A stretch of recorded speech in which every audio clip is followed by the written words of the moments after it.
Good morning, everyone.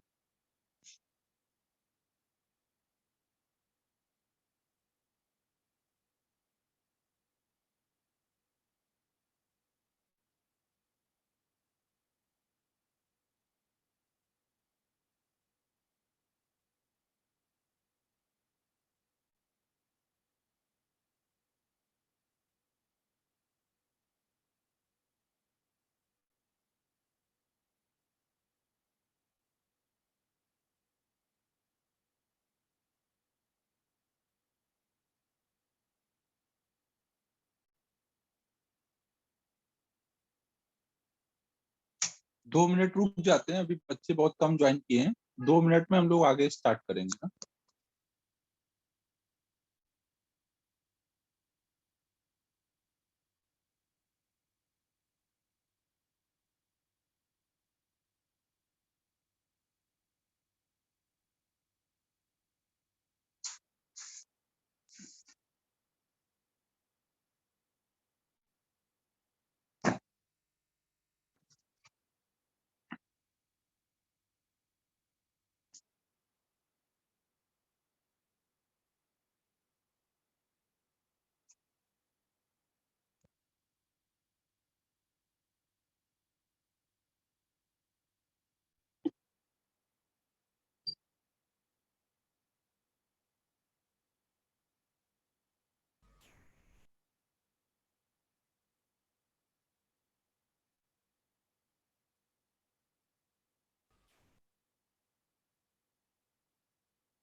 सिद्धि, direct message नहीं, chat to everyone ही करो ना।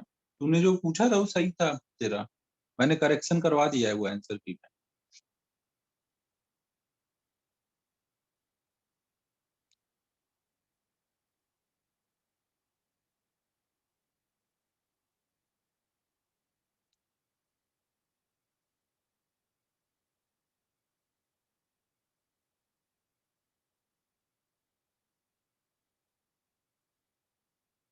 चलो फिर अब स्टार्ट करते हैं। देखो, हम लोग का कैलकुलस कंप्लीट हो गया है। हम लोग अब वेक्टर स्टार्ट कर रहे हैं। कैलकुलस का जो लास्ट टाइम मैंने होमवर्क दिया था, कैलकुलस का जो होमवर्क था उसका डाउट वगैरह होगा ना। कैलकुलस के होमवर्क में डाउट है क्या?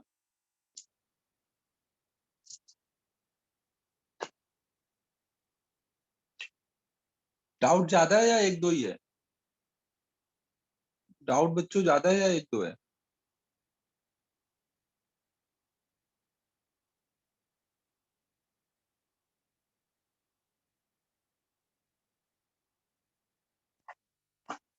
तो ये डाउट मैं अलग से एक्स्ट्रा क्लास लगाऊंगा, एक उसमें करा दूंगा ना। एक्स्ट्रा क्लास लगा करके उसमें कराऊंगा।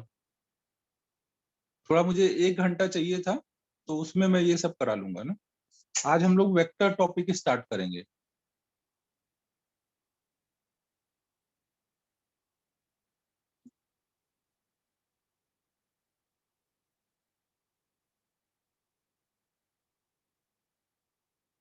डाउट के लिए मैं एक्स्ट्रा क्लास के लिए 1 घंटे का मुझे एक्स्ट्रा क्लास एक लेना था, तो वो शाम के टाइम चलेगा ना तुम लोगों को? इवनिंग टाइम पे लगा दूं, 7 से 8 कुछ ऐसा।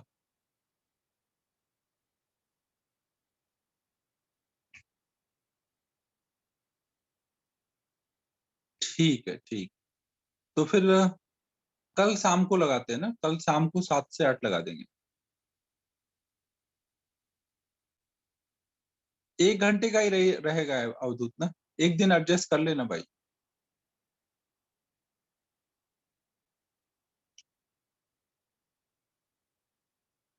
तो आज देखो इसमें बैच 2 वाले भी बच्चे होंगे। बैच 2 वाले जो भी बच्चे हैं, उनका जो कैलकुलस वाला टॉपिक है उसके लिए उनकी वीक में अभी 6 डे क्लास लगी हुई है ना। तो फिजिक्स की 3 डे इधर वेक्टर हम लोग पढ़ेंगे और 2 दिन में उनका कैलकुलस कराया जाएगा। ठीक है बच्चों, जो न्यू बच्चे हैं जिनकी आज फर्स्ट क्लास है, उनका एक साथ 2 टॉपिक चलेगा। वेक्टर इधर हम लोग करेंगे, वीक में 3 डे वेक्टर की क्लास रहेगी, 2 दिन कैलकुलस की क्लास रहेगी।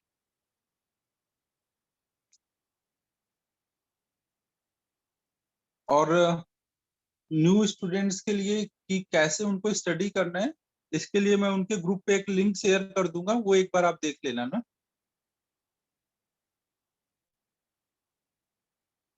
तो आज हम लोग वेक्टर स्टार्ट कर रहे हैं। देखो ये जो फिजिक्स है, हमें पता है कि फिजिक्स में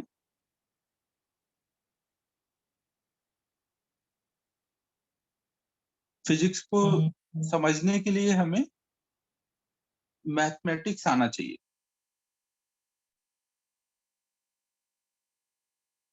ना मैथमेटिक्स का कुछ बेसिक चैप्टर है जो हमें यहाँ पे बार बार रिक्वायर्ड होगा ना, हर जगह आपको देखोगे कि कुछ चीजें होंगी मैथ की जो बार बार यहाँ फिजिक्स में इन्वॉल्व हो रही होंगी। तो वो 2 टॉपिक्स जो मेन होते हैं, एक होता है कैलकुलस और एक होता है वेक्टर ना। ये आप मॉड्यूल सबके पास होगा, उसमें जो पहला चैप्टर है मैथमेटिक्स फॉर फिजिक्स ना, उसमें ये दोनों टॉपिक दिए हुए हैं।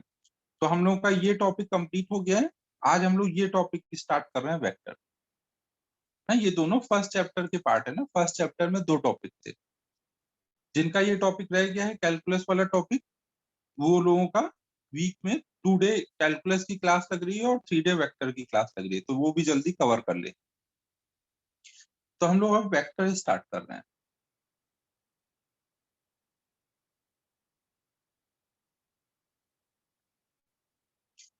तो वेक्टर समझने के लिए सबसे पहले हम लोग एक पॉइंट समझते हैं।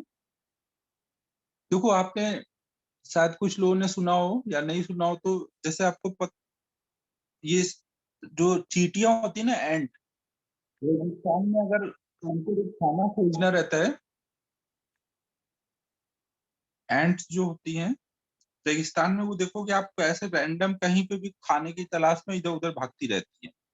लेकिन मान लो जब भी उनको खाना मिल गया, वापस घर आना है ना, ये मान लो यहाँ पे उनका होम है, यहाँ से वो चली, तो ऐसे रैंडम खाना खोजते हुए बहुत डिस्टेंस पे निकल जाती है। लेकिन जब उनको घर आना होता है तो वो कैसे आएंगी? क्या इसी बात से आती हैं? ऐसे ऐसे करके, जैसे जैसे गई है, ये जाने का रास्ता है, ऐसे गई वो ना। वो ऐसे नहीं आती ना, वो ऐसे करके गई, कहीं पे भी गई, मान लो 400-500 मीटर चली गई। लेकिन जब आना होगा तो वो डायरेक्ट स्ट्रेट पाथ पे आती है, ऐसे डायरेक्ट वापस आ जाती है। तो ऐसा कैसे होता है कि वो जाने के लिए तो कितना भी डिस्टेंस कवर की, लेकिन आना होगा तो सीधे स्ट्रेट आती है ना। इस चीज को हम लोग वेक्टर टॉपिक जब पढ़ेंगे तो हमें समझ आएगा कि हम इससे एक्सप्लेन कर सकते हैं कि कैसे चींटियां डायरेक्ट अपना रास्ता खोज लेती हैं। मतलब उनको पता रहता है कि कौन सा स्ट्रेट रास्ता है, हाँ, खाना मिलने के बाद स्ट्रेट। तो ऐसा वो कैसे कर पाती है ना। तो ये वेक्टर टॉपिक हम लोग पढ़ेंगे तो उसके थ्रू हम लोग इसको आंसर कर पाएंगे।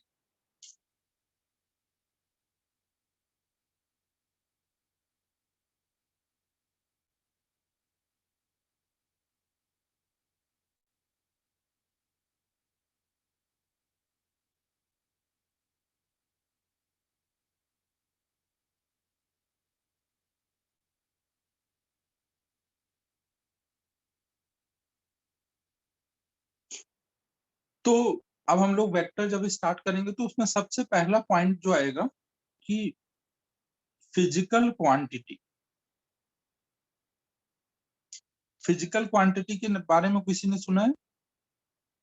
What is physical quantity?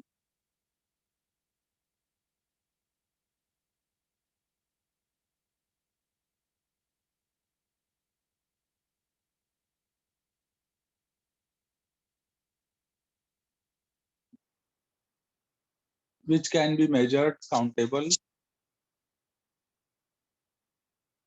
हाँ हाँ। तो देखो फिजिकल क्वांटिटी क्या होती है, हमें पता है कि फिजिक्स क्या होता है। फिजिक्स क्या होता है बच्चों?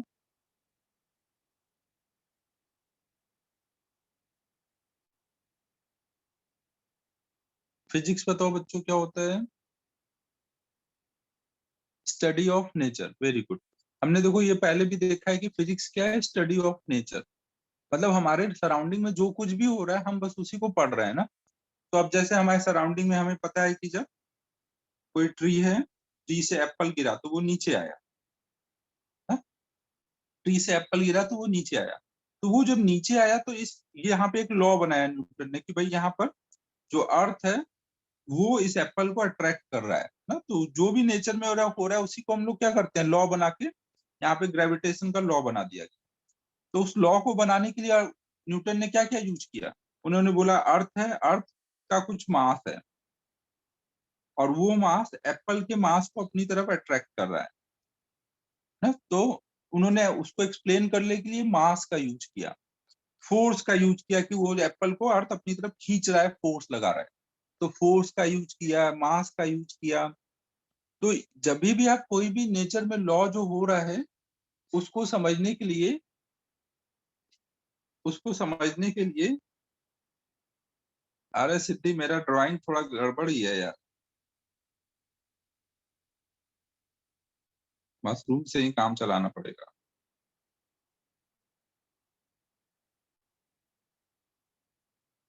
अब तो सही लग रहा है।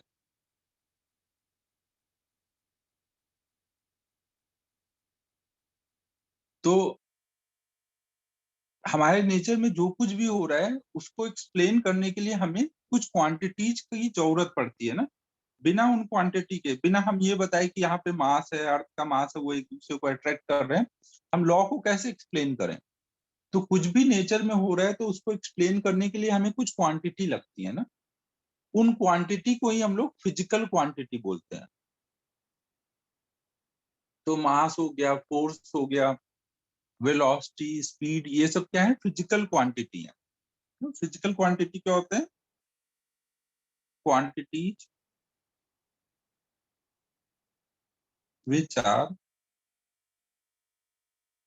used to explain laws of physics are called physical quantity।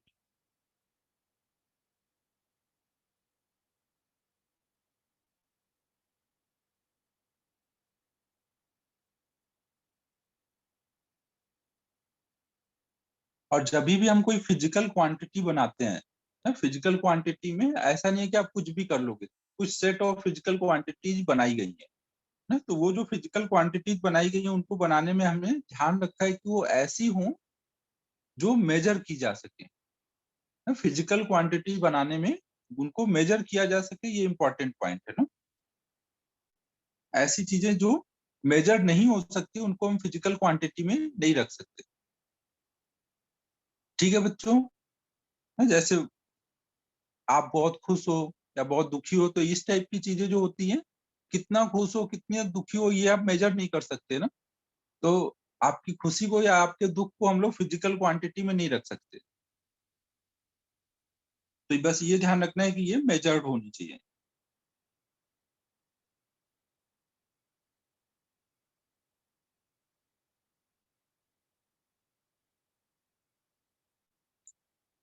Measurable होना चाहिए जिनको हम मेजर कर सके। फिर देखो ये जो फिजिकल क्वांटिटी होते हैं इसको हम डिवाइड करते हैं दो part, type of physical quantity.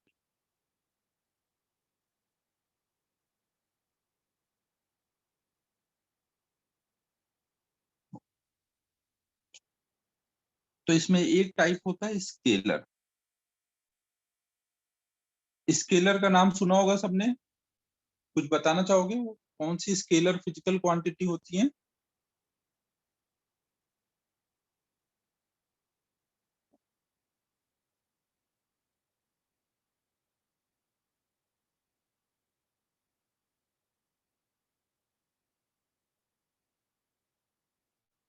हाँ, ऐसी क्वांटिटी जिनको आप केवल उनके मैग्नीट्यूड से डिस्क्राइब कर सकते हो ना, ऐसी क्वांटिटी जिसको बताने के लिए कोई डायरेक्शन नहीं लगता है ना, उन क्वांटिटी को हम लोग स्केलर क्वांटिटी होते हैं कहते हैं ना। तो ये स्केलर क्या है? क्वांटिटीज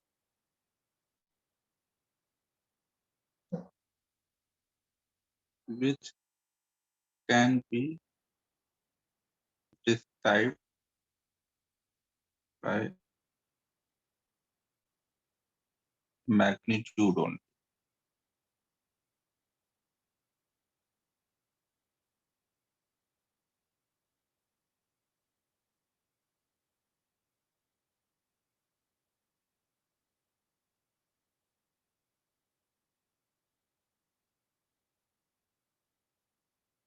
ऐसी क्वांटिटी को हम लोग स्केलर क्वांटिटी में रखते हैं जहां पे केवल मैग्नीट्यूड होता है।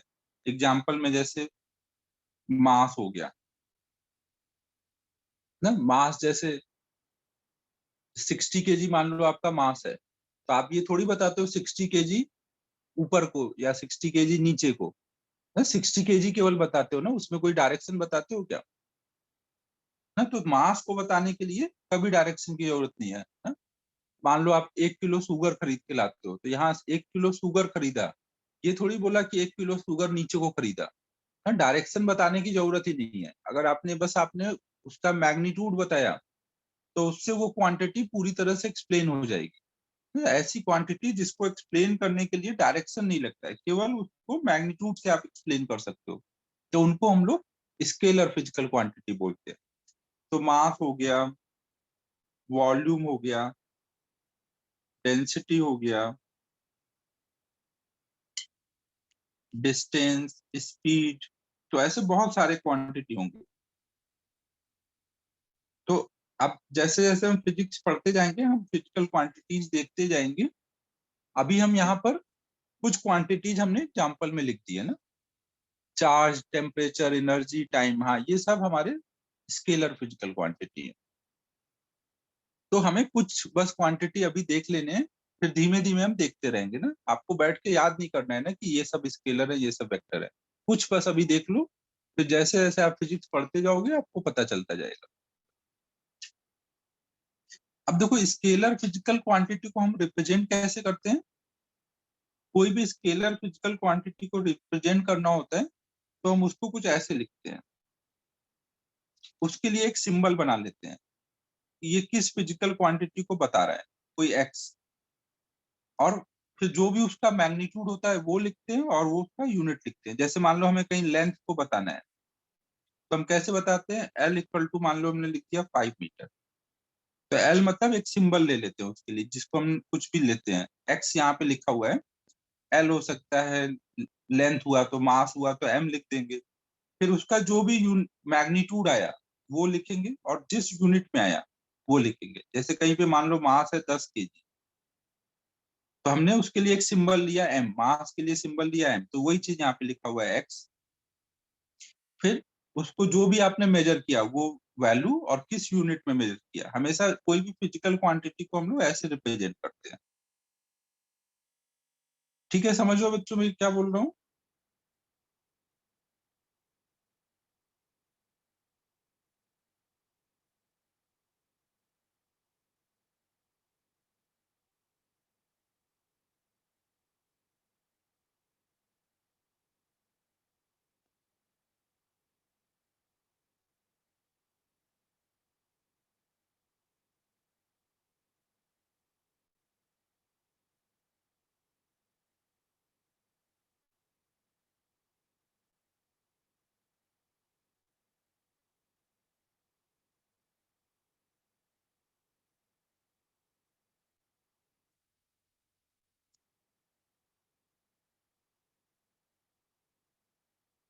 अब देखो यहाँ पे कुछ पॉइंट हमें ध्यान रखना है कि कुछ फिजिकल क्वांटिटीज होती हैं जिनमें डायरेक्शन हो सकता है कि ऐसा नहीं है कि कोई भी फिजिकल क्वांटिटी जिसमें डायरेक्शन होगा वो स्केलर नहीं होगा है। कुछ ऐसी भी फिजिकल क्वांटिटी हो सकती हैं जो डायरेक्शन है और फिर भी स्केलर फिजिकल क्वांटिटी है।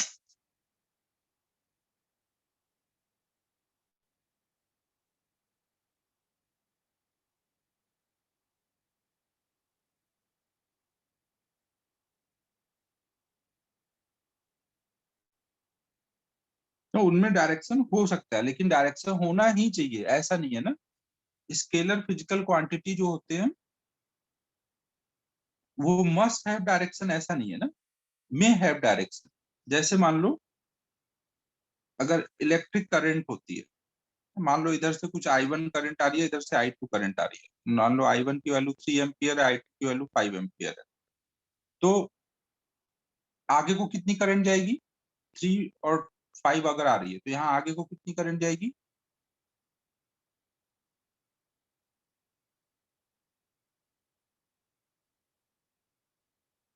क्या करोगे? 3 + 5 8 कर दोगे ना। स्केलर फिजिकल क्वांटिटी क्या करते हैं? सीधे स्केलर एडिशन फॉलो करते हैं। वो इस बात पर डिपेंड नहीं करते हैं कि वो कितने एंगल पर ये यहाँ पर ये करंट आई थी, उससे कोई मतलब नहीं। जैसे मान लो दो वायर हैं, इधर से 5 एम्पियर की करंट आ रही है, इधर से 5 एम्पियर की करंट आ रही है, तो इधर को कितनी करंट जाएगी? 10 एम्पियर। तो यहाँ पे क्या हो रहा है? 5 एम्पियर + 5 एम्पियर ऐड होके कितना हो जा रहा है? 10 एम्पियर। तो इनके डायरेक्शन से कोई फर्क पड़ रहा है क्या? अगर एक ब्लॉक पे हम इधर को 5 न्यूटन का फोर्स लगाएं और इधर को 5 न्यूटन का फोर्स लगाएं, तो क्या आप बोलोगे कि ब्लॉक पे 10 न्यूटन का फोर्स लग रहा है?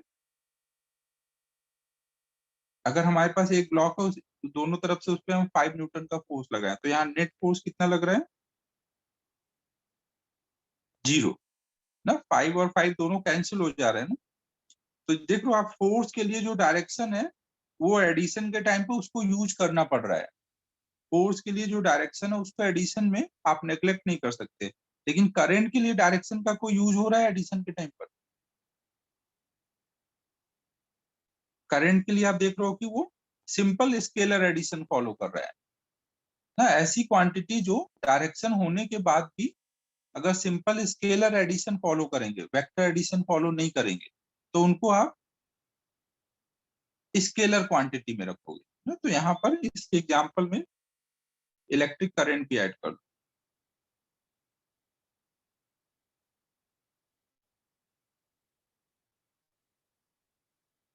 ठीक है, समझ लो सभी बच्चों ना मैं क्या बोल रहा हूँ। इलेक्ट्रिक करंट जो होगा डायरेक्शन है, लेकिन उसके बाद भी वो स्केलर क्वांटिटी है। फिर अब एक चीज ये बताओ कि मान लो आप खड़े हो और आपको दोनों तरफ से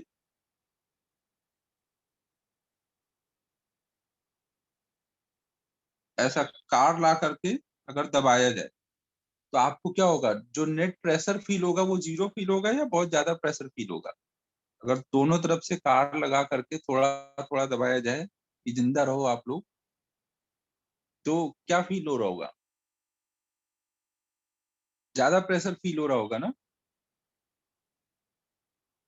बहुत ज्यादा प्रेशर फील हो रहा होगा। सही बोला स्नेहल ने। तो बहुत ज्यादा प्रेशर फील हो रहा होगा, तो जो प्रेशर है क्या वो भी आप बोलोगे जैसे यहाँ फोर्स की तरह दोनों तरफ से फोर्स लगा तो फोर्स 0 हो गया, तो क्या प्रेशर भी 0 हो गया दोनों तरफ से जब प्रेशर पड़ा? तो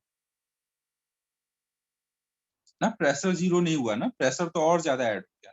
तो प्रेशर भी क्या करता है? स्केलर एडिशन फॉलो करता है ना। ऐसी कोई भी फिजिकल क्वांटिटी जिसमें डायरेक्शन होने के बाद भी अगर वो स्केलर एडिशन फॉलो कर रहे हैं ना, वो कैंसिल नहीं हो रहे हैं, सीधे सीधे ऐड हो जा रहे हैं, तो उन फिजिकल क्वांटिटी को हम लोग स्केलर क्वांटिटी में रखते हैं।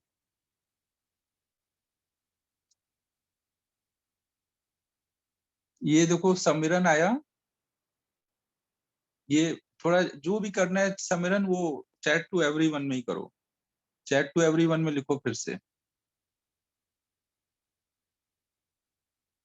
समरन ये बोलना चाह रहा है कि अगर वो कार के बीच में खड़ा होगा और दोनों साइड से कार से दबाया जाएगा तो समरन को कोई सेंसेशन ही नहीं होगा, क्योंकि समरन तो सुपरमैन है, उसको कोई सेंसेशन नहीं फील होने वाला।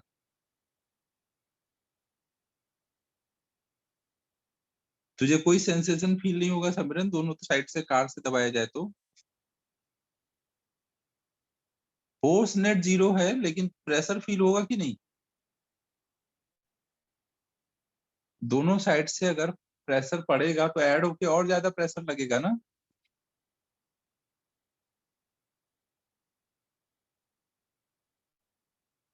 तो दोनों साइड से अगर प्रेशर पड़ेगा तो प्रेशर ऐड हो जाता है ना। तो प्रेशर भी क्या है?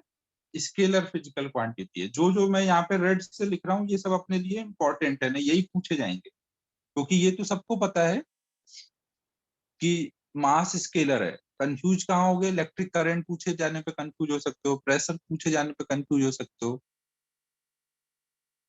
फिर एक टाइम में भी कंफ्यूज हो सकते हो। टाइम हमेशा आगे बढ़ता रहता है तो उसका डायरेक्शन आगे को है, लेकिन वो हमेशा कौन सा एडिशन फॉलो करेगा? प्रेशर भी हमेशा स्केलर एडिशन फॉलो कर रहा है। टाइम हो गया, टाइम में भी कभी ऐसा होता है कि 5 घंटे में 5 घंटे ऐड करो तो 0 घंटे मिले। जैसे 5 न्यूटन में यहाँ पे 5 न्यूटन ऐड कर रहे हो तो 0 न्यूटन मिल रहा है, लेकिन 5 घंटे में 5 घंटे ऐड करो तो क्या कभी होगा? 0 घंटे हो गए। ऐसा होता है क्या बच्चों? 5 में 5 ऐड करेंगे तो 10 ही घंटे आएंगे ना। ये तो सिंपल एडिशन फॉलो होता है। तो टाइम भी हमेशा क्या होगा? एक ही डायरेक्शन में जो भी चल रहा है ना, जिसका डायरेक्शन फिक्स है कि आगे ही जाना है ना, वो सब क्वांटिटीज भी क्या होंगी? स्केलर क्वांटिटी होंगी ना। जो भी स्केलर एडिशन फॉलो कर रहा है ना, जिसमें डायरेक्शन का कोई यूज नहीं होता ना, ऐसी सारी फिजिकल क्वांटिटीज को हम लोग स्केलर में रखते हैं। तो ये सब अब नोट कर लो, फिर आगे बढ़ते हैं। ये नोट नहीं किया होगा ना अभी तक कुछ भी? नोट करना शुरू करो यहाँ से।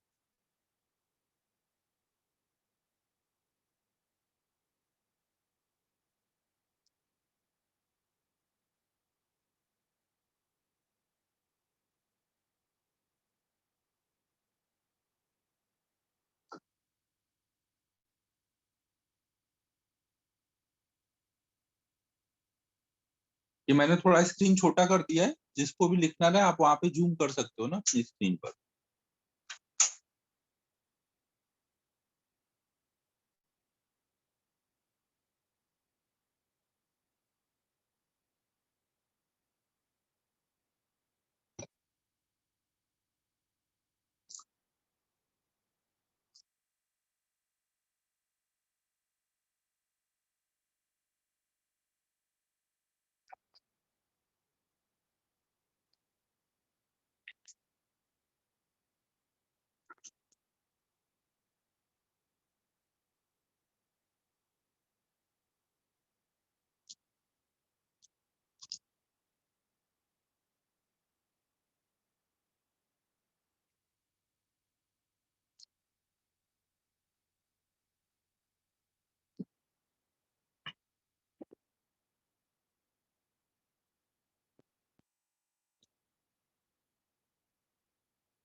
हाँ, आने देना। जब भी डायरेक्शन का इफेक्ट आ रहा होगा तो वो स्केलर नहीं होंगी ना, तो वही अभी हम लोग पढ़ने जा रहे हैं ना। पहले ये लिख लो, फिर वो समझते हैं। सो हम एड एंड का एग्जाम्पल भी लिखाना है। यहाँ एंड वाले एग्जाम्पल में लिख लो ना, पहला पॉइंट लिख लो कि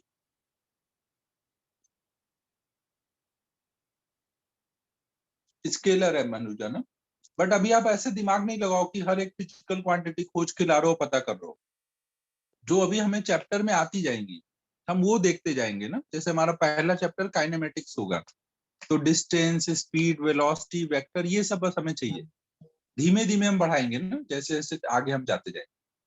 जब तक आप फिजिकल क्वांटिटी है क्या वो नहीं सीखोगे तब तक कि वेक्टर है स्केलर है। तो यहाँ पे एंड वाले एग्जांपल में ये लिख लो कि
लिखने के बाद बोल देना तो मैं ऊपर कर दूंगा स्क्रीन ना।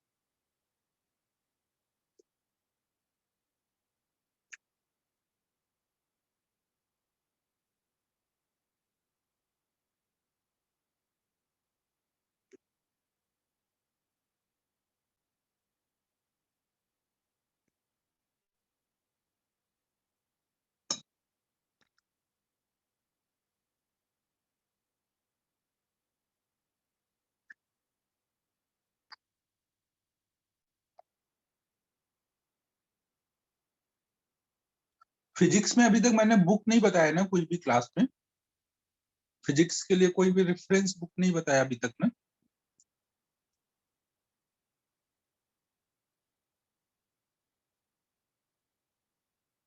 ठीक है ठीक।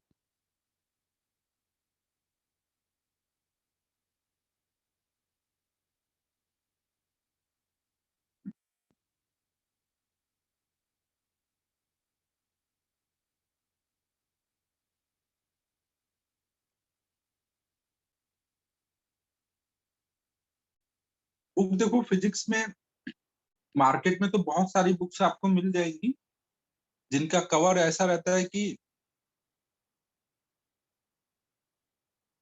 तो सर को बोल देना ना केम में भी सर को बोल देना बुक बताने के लिए। और ये ध्यान रखना कि बुक्स आप ऐसे नहीं कि कवर देख के डिसाइड कर रहे हो। बहुत सारे बच्चे रहते हैं जिनको लगता है कि बुक्स अच्छा ऊपर से कवर दिख रहा है तो ले लिया जाए बहुत सही रहेगा। मैं तो अपने टाइम में ऐसे ही करता था। बुक शॉप पे चला जाता था, वहां घंटों देखता रहता था कौन कौन सी बुक्स इसमें अच्छी लग रही हैं, और वो उठा लाता था। मेरे घर में तो पूरा बुरा हालत हो गया था, बुक से पूरा एक पूरा रूम था, पूरा भर चुका था, और पढ़ा शायद ही होगा मैंने वो बुक्स को सब। तो सबको जो बुक लेनी रहेगी, ये एच.सी. वर्मा बुक आपको लेनी है ना अपने काम का। श्रावणी भी है इसी टाइप की। तो देखो, बुक ये एच.सी. वर्मा के 2 वॉल्यूम रहेंगे, वॉल्यूम 1 और वॉल्यूम 2। तो वॉल्यूम 1 अपना 11th वाला पार्ट रहेगा, कुछ इनमें कुछ एक चैप्टर वॉल्यूम 2 में भी रहते, तो अभी बस आपको वॉल्यूम 1 जरूरत पड़ेगी, कम से कम अभी नेक्स्ट 6 मंथ तक तो बस वॉल्यूम 1 की जरूरत रहेगी, तो अभी ये वॉल्यूम 1 ले ना। वॉल्यूम 1 लेने के बाद जरूरत पड़ने पे आप चाहे तो इससे थ्योरी भी पढ़ सकते हो, लेकिन मैं यही सजेस्ट करूंगा कि कभी भी आप थ्योरी चैप्टर पढ़ाने के पहले मत पढ़ना ना। जब मैं कोई भी चैप्टर पढ़ा दूं उसके बाद आप इससे थ्योरी पढ़ सकते हो। इसके एंड में जो भी ऑब्जेक्टिव होंगे, जो भी सब्जेक्टिव क्वेश्चन होंगे, वो लगा सकते हो ना। इसमें क्वेश्चन वगैरह बहुत अच्छे हैं। जो भी इसकी लैंग्वेज है बताने के लिए वो बहुत सिंपल है, तो आप आराम से समझ सकते हो ना।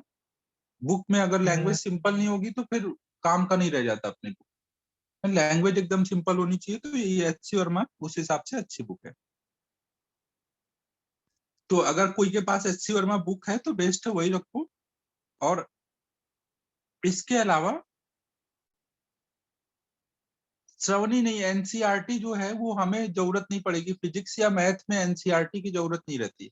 एनसीईआरटी केवल आपको इनऑर्गेनिक केमिस्ट्री के लिए लगती है। उसके अलावा एनसीईआरटी से कोई ज्यादा फायदा होगा नहीं आपको। बोलने के लिए बहुत जगह बोला जाता है कि एनसीईआरटी पढ़ लो, एनसीईआरटी पढ़ लो, जेई निकाल दोगे, बट ये सब आपके लिए मतलब ऐसे ही फैलाया गया है रूमर। एनसीईआरटी पढ़ के आपको कुछ भी नहीं होगा। एनसीईआरटी में बहुत ही लिमिटेड चीजें दी जाती हैं, ना तो कुछ ज्यादा प्रॉब्लम है ना थ्योरी है उसमें। बस आपको केमिस्ट्री में, वो भी केमिस्ट्री में मेनली इनऑर्गेनिक केमिस्ट्री में एनसीईआरटी से फायदा होता है, क्योंकि रटने की चीजें रहती है, वो एग्जाम में आती है एज इट इज। तो उसके लिए आप वो देख सकते हो। तो एच.सी. वर्मा आपको देखना है, या फिर इसके अलावा एक और ऑप्शन है, Resnik Halliday walker. Resnik Halliday में भी कई सारे आते हैं ना। रेसनिक हैलिडे, क्रेन आता है, एक केवल रेसनिक हैलिडे आता है। कई सारे राइटर ने रेसनिक हैलिडे की बुक में चेंजेस करके अपना नाम ऐड करके किया है। तो आपको रेसनिक हैलिडे वॉकर वाली बुक लेनी है। अगर आप एच.सी. वर्मा लेते हो तो ठीक है, नहीं तो ये भी ले सकते हो ना। इस बुक की भी लैंग्वेज बहुत सिंपल है, आराम से आप समझ सकते हो। बट ये लेने का बस आपको ये फायदा रहेगा कि इसमें प्रॉब्लम्स भी आपको मिल जाएंगे ना। एच.सी. वर्मा में, एच.सी. वर्मा के पीछे जो प्रॉब्लम है वो अच्छे हैं, तो आप वो भी लगा पाओगे। अभी तो ज्यादा प्रॉब्लम की जरूरत नहीं पड़ रही है, लेकिन जब काइनेमेटिक्स वगैरह आगे करोगे, फिजिक्स जहां से स्टार्ट होगी, तो हो सकता है कि आपको मॉड्यूल हो गया, खाली बैठो तो कोई बुक रहेगी तो वो बेटर रहेगा। वो खाली जब हो तभी के लिए है ना, जरूरी नहीं है कि पूरा कंप्लीट ही करना है। मॉड्यूल कंप्लीट करना है, फिर जो टाइम बचे उसमें जो भी करना।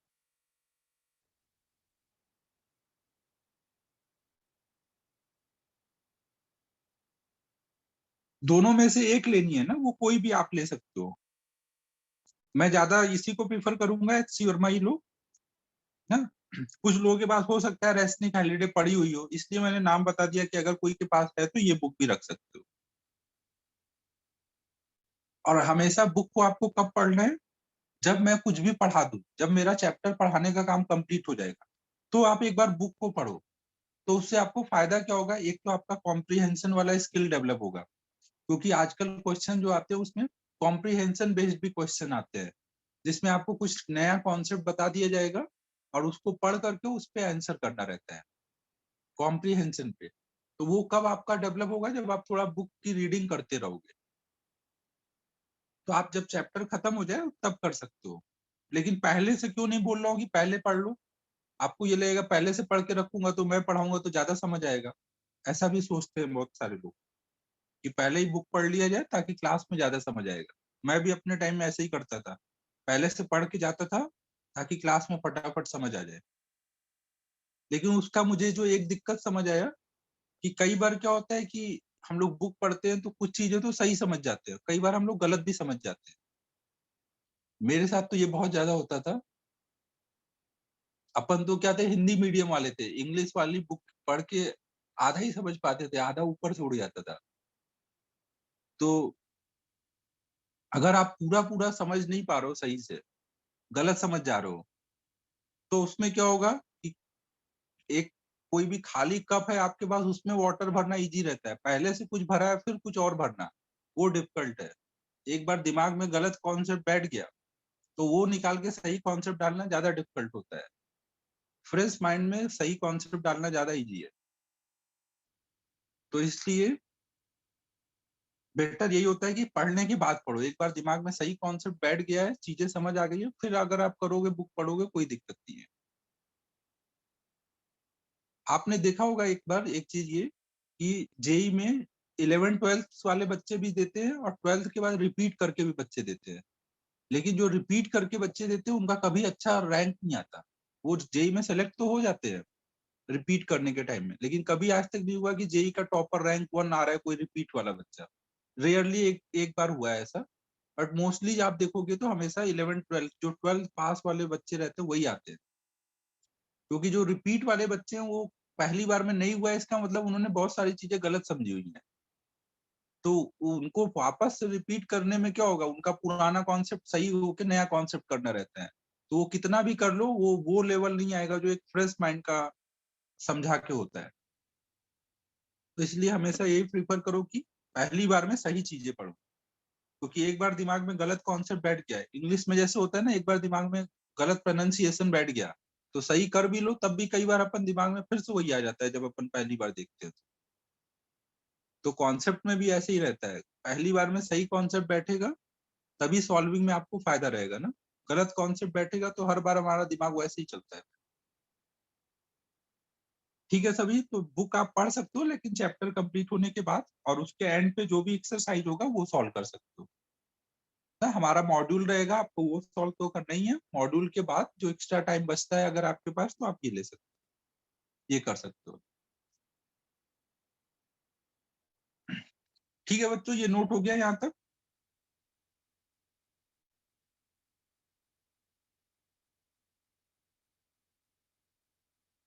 हाँ साक्षी, एडवांस की तैयारी चल रही है।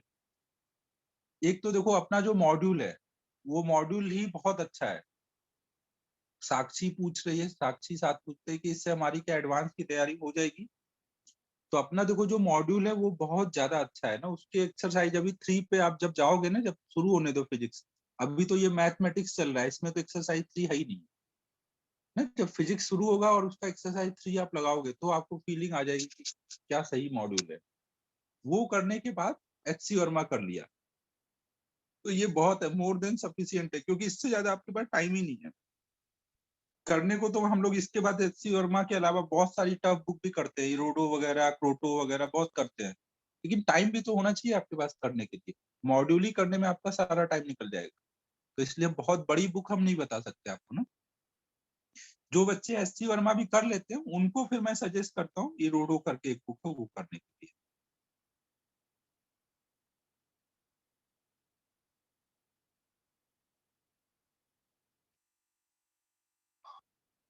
और जो अच्छे बच्चे होंगे उनको तो फिर ये दो के अलावा बहुत सारी चीजें कराता हूँ।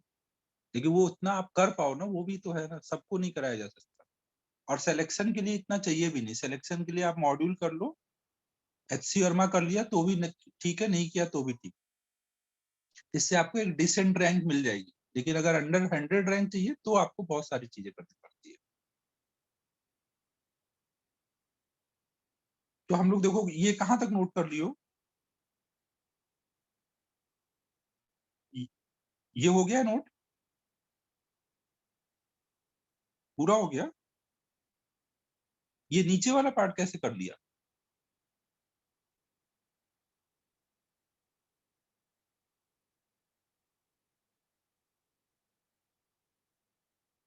अच्छा, पहले ही लिख लिए थे। बाकी बच्चों सबने लिख लिया। जिनका अगर कुछ छूट भी जाए, अगर किसी का कुछ छूट भी जाए तो मैं बाद में पीडीएफ शेयर करने वाला हूँ ना ग्रुप पे, तो उससे आप देख के लिख सकते हो।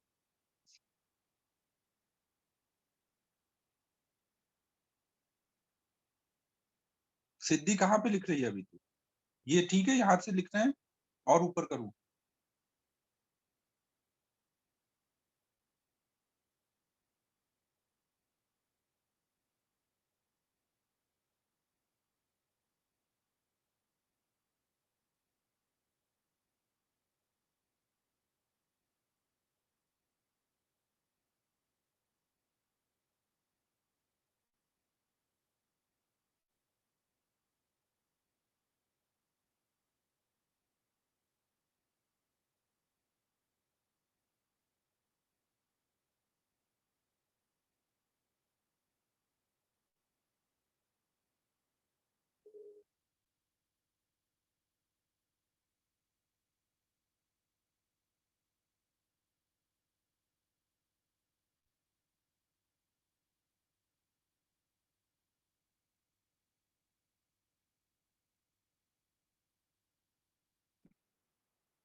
तो देखो, जो जो स्केलर फिजिकल क्वांटिटी होती हैं, उनको हैंडल करना आपको आता है। अगर कहीं पे भी स्केलर फिजिकल क्वांटिटी आएंगे, तो आप उनको ऐड करना जानते हो, सब्ट्रैक्ट करना जानते हो, मल्टीप्लाई डिवाइड सब करना जानते हो ना। मतलब स्केलर क्वांटिटी का अलजेब्रा हमें पता है।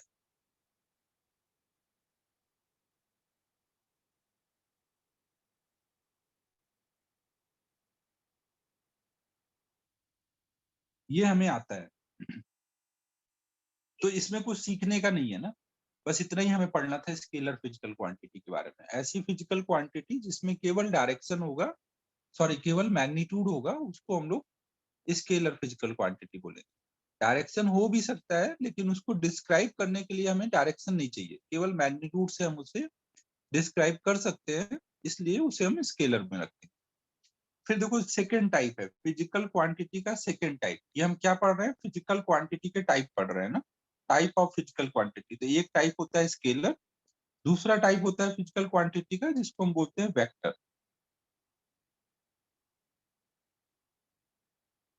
फिजिकल क्वांटिटी का दूसरा टाइप है वेक्टर। अब वेक्टर क्या होता है बच्चों? बताओ, इसमें क्या पता है आपको?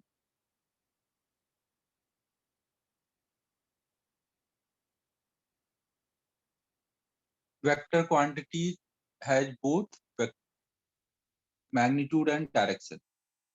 हाँ, तो ऐसी क्वांटिटी जिसको एक्सप्लेन करने के लिए हमें मैग्नीट्यूड भी लगता है और डायरेक्शन भी लगता है, उसको हम वेक्टर क्वांटिटी में रखते हैं ना। जैसे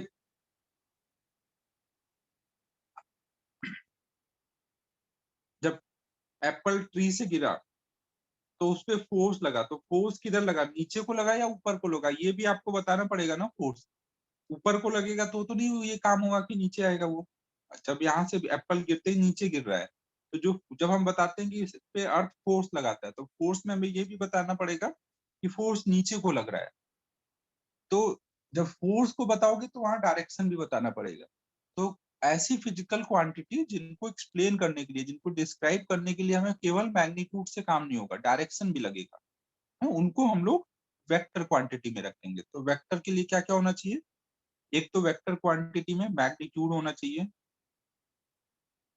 दूसरा डायरेक्शन होगा, और तीसरा वेक्टर क्वांटिटी किसको हम बोलेंगे? जिसमें मैग्नीट्यूड है, डायरेक्शन, और साथ में वो वेक्टर का जो एडिशन का लॉ होता है उसको भी फॉलो करना चाहिए ना। वेक्टर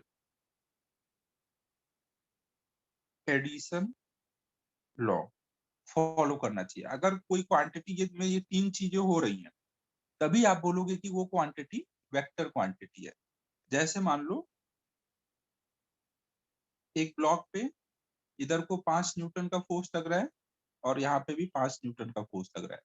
तो आपने यहाँ पे बोला कि नेट फोर्स कितना है ब्लॉक पे। फोर्स के लिए जब आपने बोला एक ब्लॉक पे दो फोर्स लग रहे हैं 5 5 न्यूटन के, तो नेट कितना बोला? दोनों ऐसे लग रहे हैं, एक ही डायरेक्शन, 10 होगा ना। इधर से ये भी 5 है, ये भी 5, दोनों एक ही डायरेक्शन में, तो नेट कितना आएगा? 10। लेकिन अगर एक 5 न्यूटन इधर से लगता और एक 5 न्यूटन इधर से लगता, तो नेट कितना आता? 0। तो इसका मतलब देख लो, जहां पे डायरेक्शन वाली चीजें हैं उनका जब आप एडिशन करते हो तो उनका जो एडिशन का जो लॉ है, वेक्टर एडिशन लॉ, वो केवल ऐसा तो नहीं है कि स्केलर टाइप है 5 + 5 हमेशा 10 आ रहा है। वेक्टर का एडिशन लॉ क्या स्केलर के एडिशन के लॉ के टाइप ही है या उससे अलग है?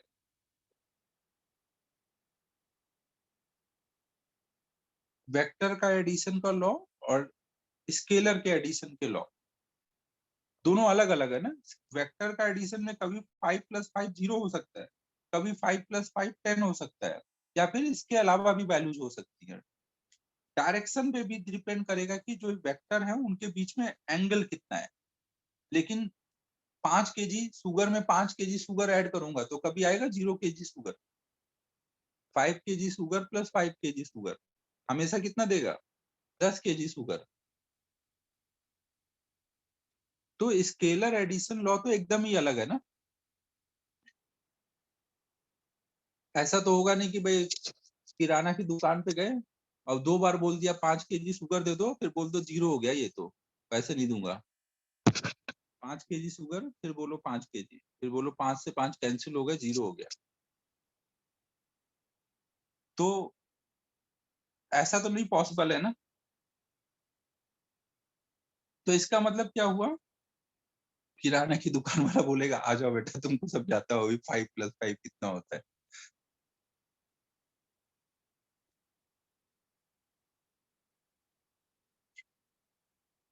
हाँ वही दुकान वाला गिरा गिरा के पीटेगा फिर। तो वेक्टर का जो अलजेब्रा है ना, वेक्टर का जो अलजेब्रा होता है वो स्केलर के अलजेब्रा से डिफरेंट है। तो जो क्वांटिटी वेक्टर के लॉ को फॉलो करेंगे, वेक्टर अलजेब्रा को, वेक्टर एडिशन लॉ को, उसको ही आप वेक्टर में रखोगे ना। जैसे करंट में हमने देखा कि 5 एम्पियर प्लस 5 एम्पियर हमेशा 10 एम्पियर थी। उसमें तो ऐसा नहीं हो रहा था ना कि 5 - 5 हो जा रहा था। जितनी करंट आ रही है सब ऐड होके आगे जा रही थी ना। 5 + 5 हमेशा 10 हो रही थी ना, वो कैंसिल नहीं हो रहे थे। तो वेक्टर के लिए क्या होना चाहिए? मैग्नीट्यूड होना चाहिए, डायरेक्शन होना चाहिए, और वेक्टर एडिशन लॉ फॉलो करेगा तभी हम बोलेंगे कि कोई क्वांटिटी वेक्टर क्वांटिटी। एग्जांपल इसके क्या क्या होंगे बताओ बच्चों, एग्जांपल आप पता होंगे कुछ तो आपको।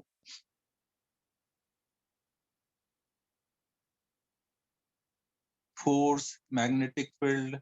सभी लोग भाई चैट टू एवरीवन ही करो ना, डायरेक्ट मैसेज नहीं करो। डिस्प्लेसमेंट,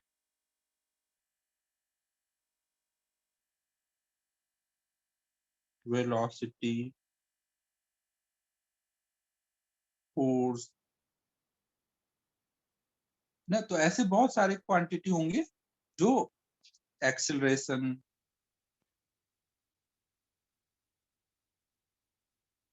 ना, तो ऐसे बहुत सारे क्वांटिटी होते हैं। वेट, वेट फोर्स को ही वेट बोलते हैं ना, जो अर्थ की वजह से फोर्स लगता है उसको ही वेट बोलते हैं। तो फोर्स लिख दिया ना तो वेट हो गया उसमें।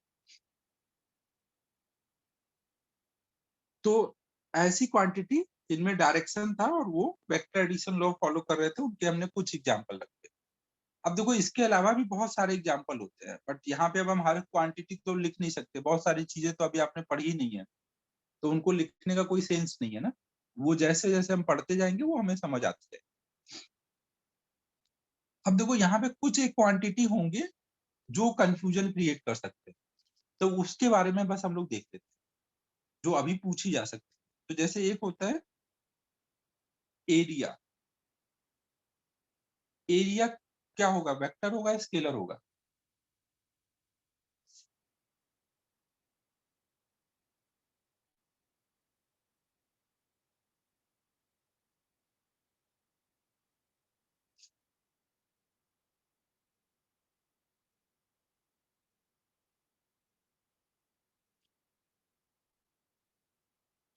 एरिया को हम लोगों ने देखो, ये एरिया को कोई डायरेक्शन तो दिखता नहीं है, लेकिन एरिया को हमने डायरेक्शन दे दिया है ना। और किधर को दिया हुआ है? जो भी एरिया होगा, जैसे जो भी स्क्रीन है जिसपे अभी आप देख रहे हो, उसके परपेंडिकुलर डायरेक्शन में हम एरिया का डायरेक्शन देते हैं ना। मान लो हमारे पास ये कोई एरिया है, तो इसके परपेंडिकुलर डायरेक्शन में हम बोलते हैं ये एरिया का डायरेक्शन है। ये हमने असाइन किया है इसको ना, इसको हमने ऐसे डायरेक्शन असाइन कर दिया है।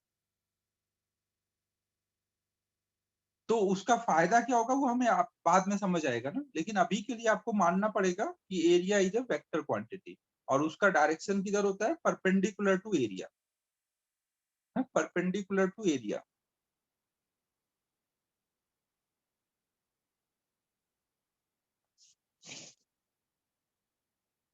परपेंडिकुलर टू एरिया में कोई हंसेगा नहीं यार, अभी मेरे बाल के कलर थोड़े अजीब से हो गए हैं, मैं कुछ मैंने सोचा यार कलर नहीं लगा के मेहंदी ट्राई करता हूँ, बाल गिर रहे थे तो उसमें बाल ही सब रेड रेड हो गए। तो देखो एरिया का डायरेक्शन हम लोग कैसे लेते हैं, जैसे ये स्क्रीन है ना, ये स्क्रीन है तो इसके परपेंडिकुलर ना, परपेंडिकुलर हमेशा कोई भी एरिया है, ये एरिया है तो इसका डायरेक्शन किधर होगा, उसके परपेंडिकुलर डायरेक्शन में। समझो, परपेंडिकुलर में एरिया का डायरेक्शन है ना, ऐसे एरिया रखा हुआ है अगर हमने सामने तो उसके परपेंडिकुलर ना, इधर अगर देख रहे हैं तो परपेंडिकुलर ऐसे, जो भी एरिया होगा उसके परपेंडिकुलर डायरेक्शन में एरिया का डायरेक्शन डिफाइन।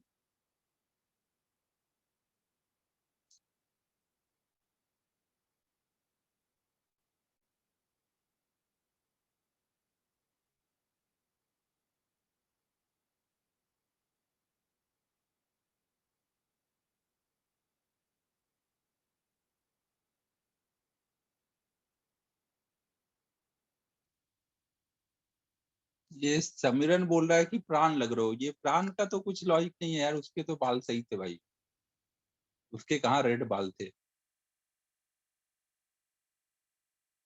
हाँ कोई भी ऑब्जेक्ट के एरिया का डायरेक्शन निकालना है तो उसके परपेंडिकुलर वाला जो डायरेक्शन होगा वही दे लो। जैसे मान लो आपके पास एक क्यूब दिया आपने, एक क्यूब है तो इसके इस वाले सरफेस का एरिया का डायरेक्शन निकालना है तो वो इधर को होगा, इस वाले सरफेस का एरिया का डायरेक्शन निकालना है तो वो इधर होगा, इधर वाले के लिए इधर होगा और इस वाले के लिए इधर होगा। ठीक है बच्चों, समझ रहे हो, एरिया को हमने वेक्टर बना दिया है ना, उसका फायदा आपको आगे समझ आएगा और वो वेक्टर एडिशन लॉ भी फॉलो करेगा। तो एरिया जो होता है एक वेक्टर क्वांटिटी है। हाँ, बस जो मैं बोल रहा हूँ उसके अलावा और कुछ नहीं सोचना है, वॉल्यूम आपका स्केलर है। तो एरिया में आपको क्या ध्यान रखना है, area is a vector quantity. नहीं नहीं नहीं ध्रुव, वो स्केलर एडिशन फॉलो करता है। Area is a vector quantity,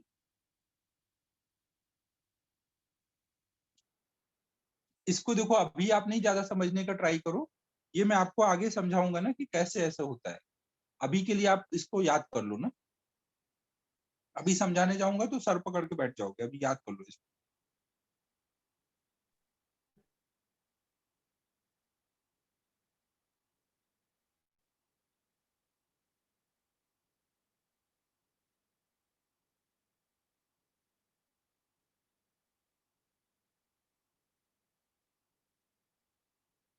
ना, और एरिया का डायरेक्शन उसके सरफेस के परपेंडिकुलर।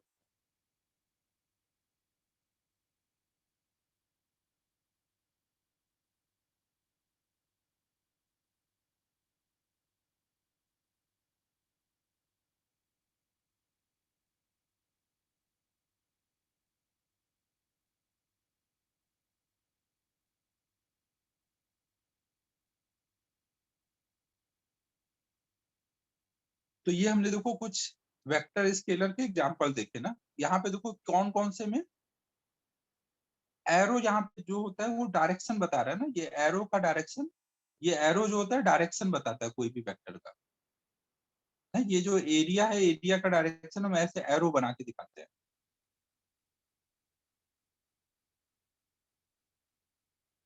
नोट कर लो इसको।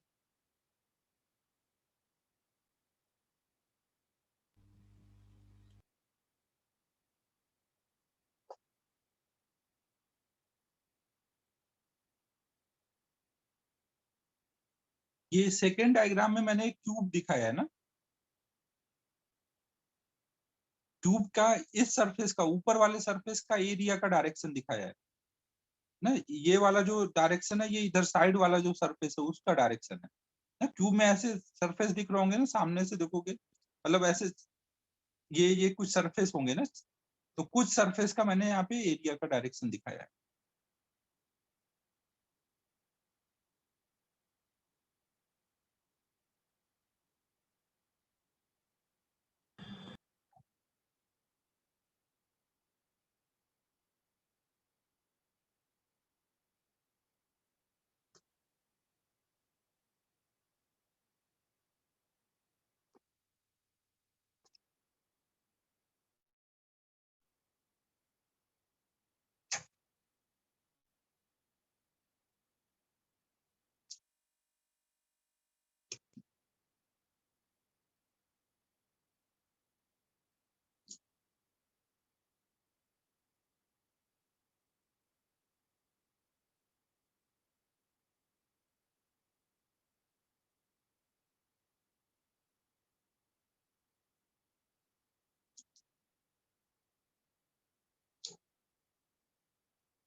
इस संडे को टेस्ट नहीं है स्नेहल, अब अगले संडे को टेस्ट होगा ना।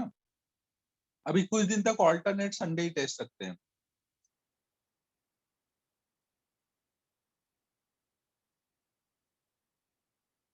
2D होगा तो 2D में जो भी प्लेन होगा उसके परपेंडिकुलर, प्लेन के परपेंडिकुलर ऊपर या नीचे कोई भी एक डायरेक्शन में ले लो।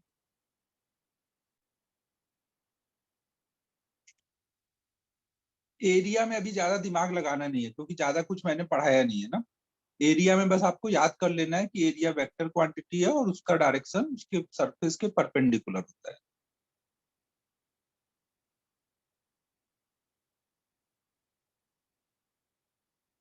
ठीक है बच्चों।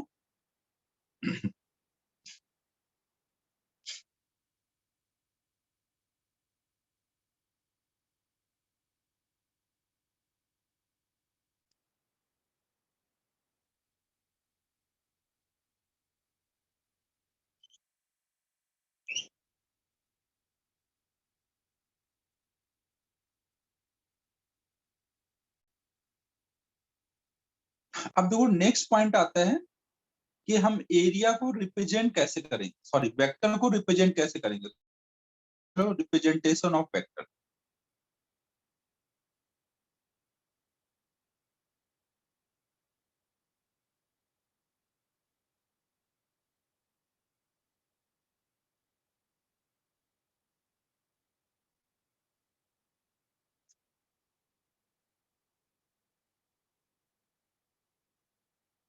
हाँ, अगर आपको कोई को कैलकुलस वाली क्लास में कुछ समझ नहीं आया है तो उसके लिए आप बैच 2 में जो कैलकुलस की क्लासेस चलेंगे उनको अटेंड कर सकते हो ना, उसमें एसएसपी सर पढ़ा रहे होंगे।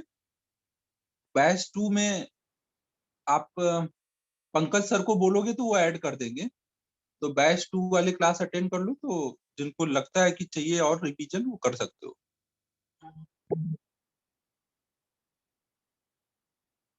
ये क्रिस ने मेरे से पूछा था कि उसको कैलकुलस अगर कुछ क्लियर नहीं है तो फिर से अटेंड कर सकता है क्या। क्रिस यार डायरेक्ट मैसेज मत कर भाई, चैट टू एवरीवन कर, फिर मैं अचानक से बोलूंगा लोगों को लगेगा सर को क्या हो गया, दौरे पड़ गए क्या।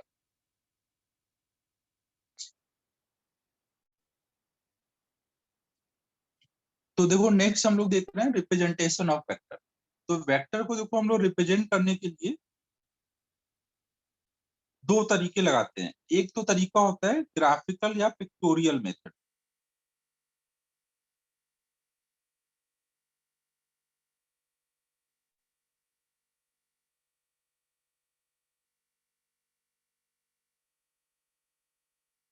ग्राफिकल या पिक्टोरियल मेथड देखो क्या है, जैसे मान लो अपना ये चिंटू है ना, चिंटू मान लो ये इधर ईस्ट है, इधर नॉर्थ है, इधर वेस्ट है, इधर साउथ है। तो मान लो चिंटू चलता हुआ वॉक करता हुआ यहाँ आ गया ईस्ट की तरफ, 5 किलोमीटर उसने वॉक कर ली। तो अब उसके डिस्प्लेसमेंट को हमें दिखाना है, तो हम लोग क्या सोचेंगे, 5 किलोमीटर चला गया तो अब कॉपी में 5 किलोमीटर दिखाना है।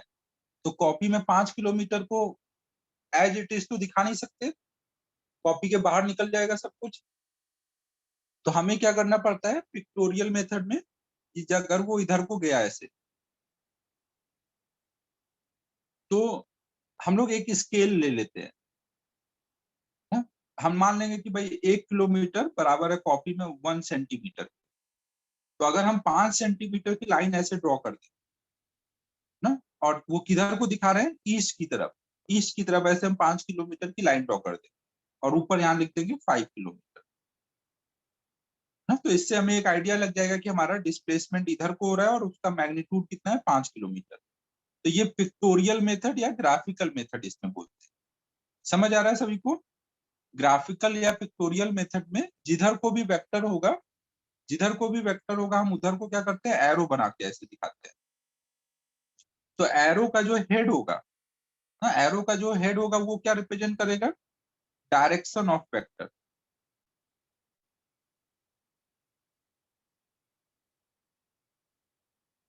ना। ये एरो का हेड होगा, ये एरो का टेल है।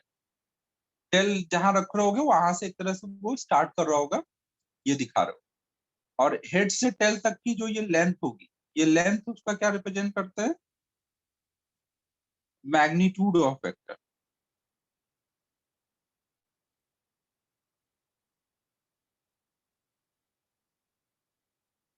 ना। आपके पास दो वेक्टर है, एक 5 सेंटीमीटर की लाइन बनी है, एक 6 सेंटीमीटर की लाइन बनी है। तो आप लेंथ को देख के समझ जाओगे ना कि 6 सेंटीमीटर मतलब वो ज्यादा डिस्प्लेसमेंट है, 5 सेंटीमीटर मतलब वो 5 किलोमीटर है। तो 6 सेंटीमीटर 6 किलोमीटर हुआ। तो लेंथ से हमें मैग्नीट्यूड का आइडिया लगेगा और उसके हेड से हमें डायरेक्शन का पता चलेगा। समझ आ रहा है बच्चों मैं क्या बोल रहा हूँ?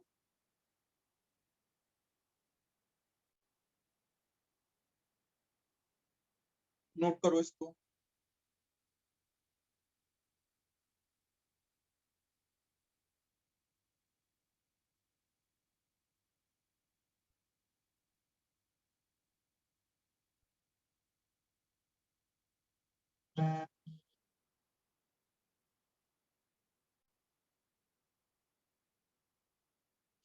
श्रावणी कहाँ नहीं समझ आया? अभी तो कुछ ऐसे समझाया ही नहीं भाई। ग्राफिकल या पिक्टोरियल मेथड में हम लोग क्या करते हैं, अनम्यूट करो श्रावणी, कहाँ नहीं समझ आया?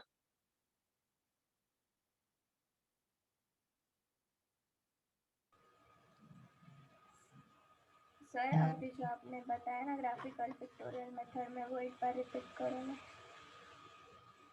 देख मैंने बस ये बोला कि जैसे कोई पर्सन इधर को गया, उसका इधर को डिस्प्लेसमेंट हुआ, तो इस डिस्प्लेसमेंट को रिप्रेजेंट करने का तरीका क्या है, एरो बना करके। और वो ईस्ट की तरफ गया तो हम ईस्ट की तरफ एरो बनाएंगे ना, हेड किधर रखेंगे, ईस्ट की तरफ। तो ये डायरेक्शन दे देगा। और ये कितना गया, तो अगर मान लो वो 5 किलोमीटर डिस्प्लेसमेंट है तो हमें एक स्केल लेना पड़ता है। स्केल आप कुछ भी ले सकते हो ना, तो मान लो मैंने मान लिया 1 किलोमीटर 1 सेंटीमीटर के बराबर है, तो मैं 5 सेंटीमीटर की लाइन बना दूंगा और इसी को बोल दूंगा 5 किलोमीटर। तो कहीं पे भी वेक्टर को दिखाना होता है तो हम एरो बना के दिखाते हैं ना। हाँ, टेल स्टार्टिंग पॉइंट हो रहा होगा, हेड जहां तक गया वो फाइनल पॉइंट। और डायरेक्शन ऑफ वेक्टर जो होगा वो हेड से पता चलेगा और इसकी लेंथ से मैग्नीट्यूड का आइडिया लगेगा।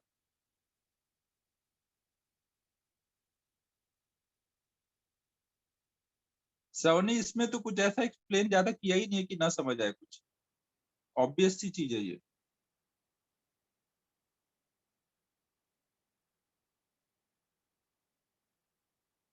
अगर अभी भी नहीं समझ आएगा तो थोड़ी देर देखते रहो, भी आ जाएगा समझ। मेरे को भी जब मैं पहली बार वेक्टर पढ़ता था तो लगता था क्या ये जगह जगह तीर बनाते रहते हैं, तीर बनना रहता था हर जगह।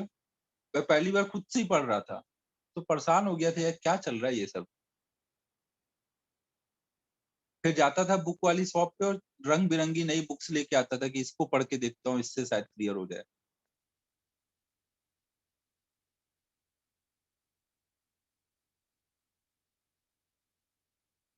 तो ये हमारा एक तो तरीका हो गया पिक्टोरियल या ग्राफिकल मेथड है। फिर देखो दूसरा तरीका होता है, ये रिप्रेजेंटेशन ऑफ वेक्टर देख रहे हैं ना। दूसरा जो मेथड होगा वो सिंबॉलिक रिप्रेजेंटेशन होता है।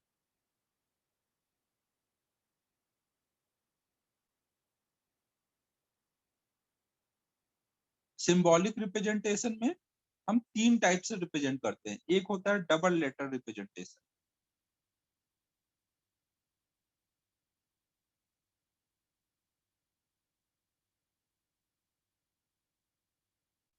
डबल लेटर रिप्रेजेंटेशन क्या होता है, अगर मान लो कहीं पर आपका एक वेक्टर ऐसे दिया हुआ है, उसके टेल को ए बोला गया है, हेड को बी बोला गया है, तो इस वेक्टर को हम सिंबल में कैसे बताते हैं, ऐसे लिखते हैं ए बी वेक्टर।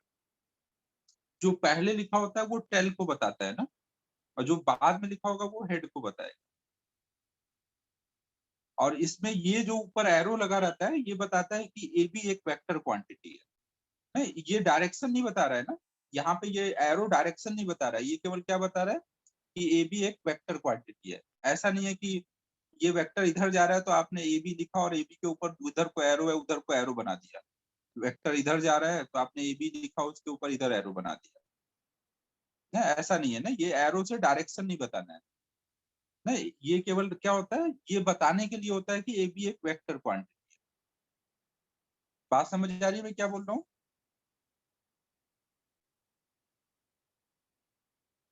वेक्टर का डायरेक्शन किधर भी हो आप हमेशा उसको कैसे लिखोगे, ए बी वेक्टर, पहले टेल लिखोगे बाद में हेड।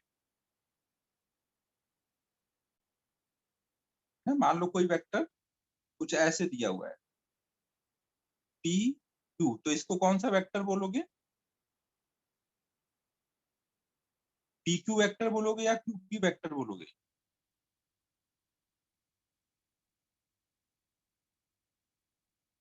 हाँ, इसको हम लोग पी क्यू वेक्टर बोलेंगे ना, हमेशा पहले टेल को बताते हैं बाद में हेड को।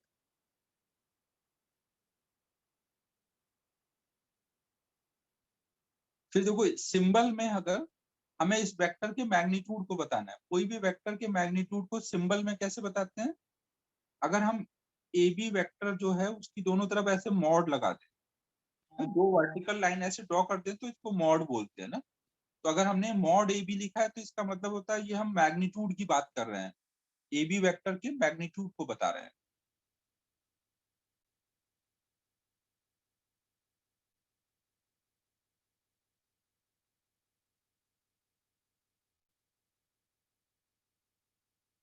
वेक्टर के मैग्नीट्यूड के लिए आप केवल ऐसे ए बी लिख दो ऊपर से एरो हटा दो, तो इसका भी मतलब यही होगा कि मैग्नीट्यूड की बात कर रहे हो। ठीक है बच्चों, तो डबल लेटर रिप्रेजेंटेशन में वेक्टर को बताने का क्या तरीका है, टेल और हेड को लिख करके ऊपर एरो बना दो तो वो वेक्टर हो गया, और मैग्नीट्यूड बताना है तो एरो हटा दो या फिर उसमें मॉड लगा दो। तो ये एक डबल लेटर रिप्रेजेंटेशन, नोट करो इसको। आज की क्लास पूरी थ्योरेटिकल ही है ना, आज ये सब थ्योरी पढ़ाना है, नेक्स्ट क्लास में जाके प्रॉब्लम शुरू हो पाएगा।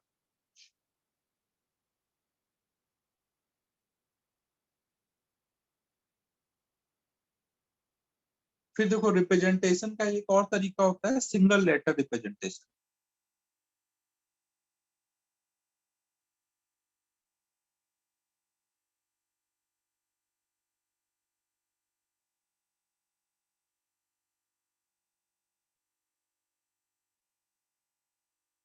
सिंगल लेटर रिप्रेजेंटेशन क्या होता है, जैसे मान लो एक कोई वेक्टर है, अगर ये वेक्टर मान लो फोर्स है, मान लो आपने 5 न्यूटन के फोर्स को दिखाया तो हम क्या कर देते हैं, हम उसको ऐसे फोर्स का पहला लेटर ले लेते हैं, ये फोर्स को बता रहा है तो उसका पहला लेटर ले लेते हैं और उसके ऊपर एरो बना देते हैं, तो हम ऐसे बोलेंगे कि ये एक एफ वेक्टर है, उसको हम ऐसे नाम दे देते हैं।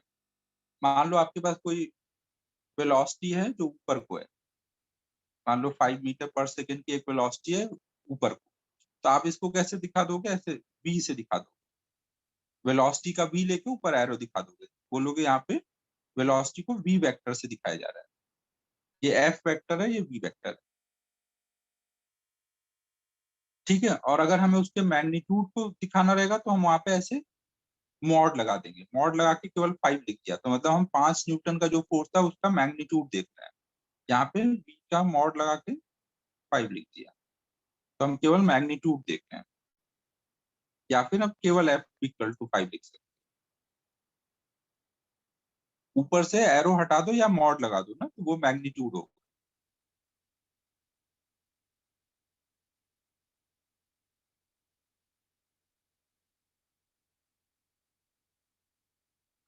ठीक है बच्चों। तो सिंगल लेटर रिप्रेजेंटेशन में हम क्या करते हैं, एरो को कोई भी एक लेटर से नाम दे देते हैं ना। मान लो कोई एक वेक्टर है, आपको कुछ नहीं पता तो आपने बोल दिया ये ए वेक्टर है ना, कोई भी ऐसा आप नाम दे देते हो सिंगल लेटर का और उसके ऊपर एरो बना देते हो, तो वही हमारा सिंगल लेटर रिप्रेजेंटेशन। ए वेक्टर, बी वेक्टर, कुछ भी ऐसे लिख के नाम दे सकते हैं। सबको नाम दिए जाते हैं, जिसको भी सिंगल लेटर वाला नाम दे देते हैं।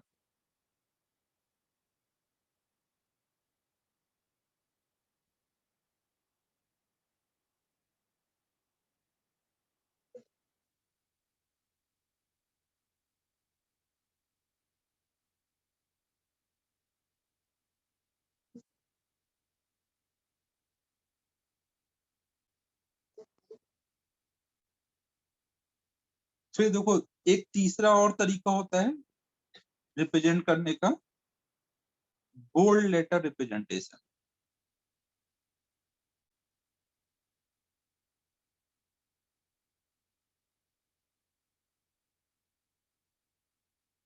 ना। जैसे कोई मान लो वेक्टर है, टेल ए है और हेड बी है, तो इसको हम लोग कई बार ऐसे लिखते हैं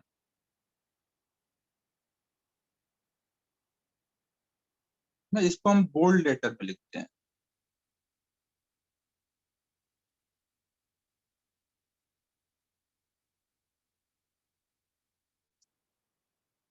ना। ऐसे बोल्ड लेटर से अगर हमने लिख दिया तो इसका मतलब होता है कि ये ए बी वेक्टर को बताया जा रहा है। और अगर हमें इसके मैग्नीट्यूड को केवल लिखना है तो बोल्ड लेटर को ही इटैलिक में लिख देंगे, या तो इटैलिक में लिख दो,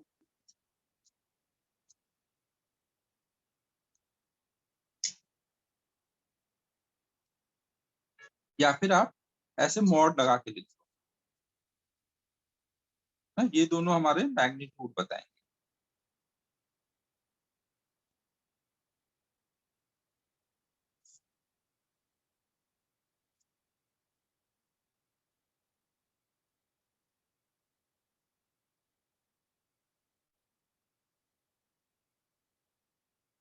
ठीक है बच्चों, तो ये दिख रहा है कि भाई ये जो बोल्ड लेटर वाला रिप्रेजेंटेशन है, ये बुक्स वगैरह के लिए यूजफुल होता है ना, हम लोगों के लिए यूजफुल नहीं है। बुक्स वगैरह में कभी भी आपको फिजिक्स की बुक पढ़ रहे हो, सब कुछ नॉर्मल लेटर में, कोई एक क्वांटिटी बोल्ड लेटर में लिखी है तो तुरंत समझ जाओगे कि ये वेक्टर क्वांटिटी है।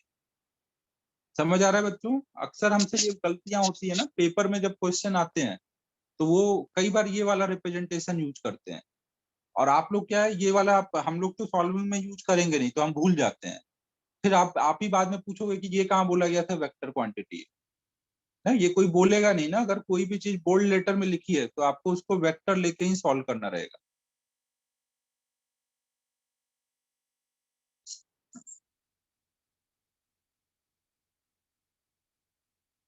फिजिक्स में भाई ये रूल बने हुए हैं। सानिध्य पूछ रहा है कि हमें कैसे पता चलेगा कि ये वेक्टर है, कौन सा रिप्रेजेंटेशन का मेथड है। सानिध्य देख, अगर कहीं पे ए बी वेक्टर के ऊपर ऐसे लिखा हुआ है तो ये तो तू देखते समझ जा जाएगा ना कि ए बी वेक्टर की बात हो रही है। या फिर ए बी को बोल्ड लेटर कर दिया, तो दो ही तीन तरीके तो है, दो तरीका ही तो हुआ। कोई वेक्टर को अगर हमने मान लो सिंगल लेटर से दिखाया, फोर्स को कहीं पर सिंगल लेटर से लेकिन बोल्ड करके दिखाया है, तो वो वेक्टर बता रहा है। और उसको इटैलिक में लिख दिया तो वो उसका मैग्नीट्यूड बता रहा है, या फिर मॉड में लिख दिया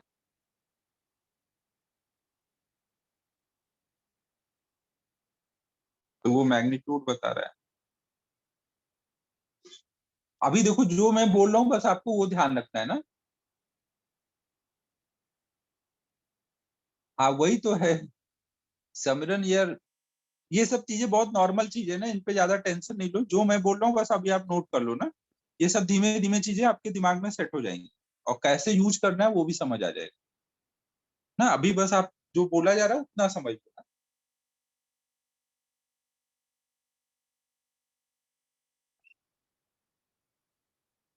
यार समीरन, तुम लोग क्यों डायरेक्ट मैसेज कर रहे हो? अब मैं रूल बना रहा हूँ, जो भी डायरेक्ट मैसेज करेगा उसका मैं कोई रिप्लाई नहीं करूंगा। ये अब देखो, गुंजा सिद्धि पूछ रही है कि क्या बोल रहे हो आप।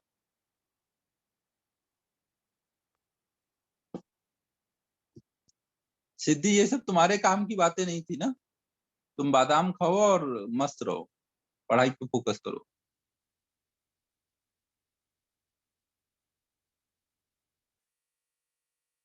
ये नोट हो गया बोल्ड लेटर रिप्रेजेंटेशन।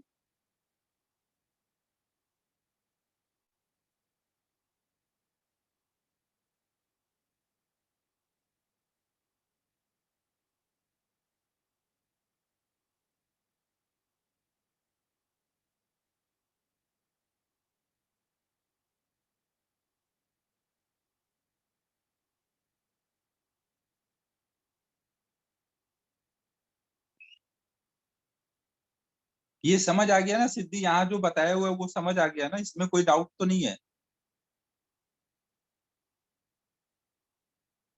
तुझे समीरन क्या पूछा था उसका डाउट पूछ रही थी ना, वो छोड़, वो समीरन ऐसे फालतू बातें करता रहता है। तो हम लोग अब देख रहे हैं नेक्स्ट। अब देखो यहाँ पे कुछ पॉइंट्स हम ध्यान रखेंगे। जैसे पहला पॉइंट, कोई भी वेक्टर को आप उसके पैरेलल शिफ्ट करके कहीं पे भी बना सकते हैं। एक वेक्टर मान लो यहाँ बनाया आपने, कोई वेक्टर मान लो ए वेक्टर, तो अगर मैंने उसको उठा करके यहाँ कहीं उसके पैरेलल शिफ्ट करके बना दिया, पैरेलल शिफ्ट करना है ना, डायरेक्शन और लेंथ चेंज नहीं होनी चाहिए। या फिर यहाँ बना दिया, या फिर यहाँ बना दिया, थोड़ा डायरेक्शन चेंज हो जा रहा है बट समझ लो ना सब पैरेलल। कोई भी वेक्टर को अगर हम उसके पैरेलल कहीं पे भी शिफ्ट करेंगे स्पेस में, तो उससे वेक्टर का मीनिंग चेंज नहीं होगा। ठीक है बच्चों, तो ये नोट एक लिख लेना है। ये नोट क्या है कि a vector can be displaced anywhere in space।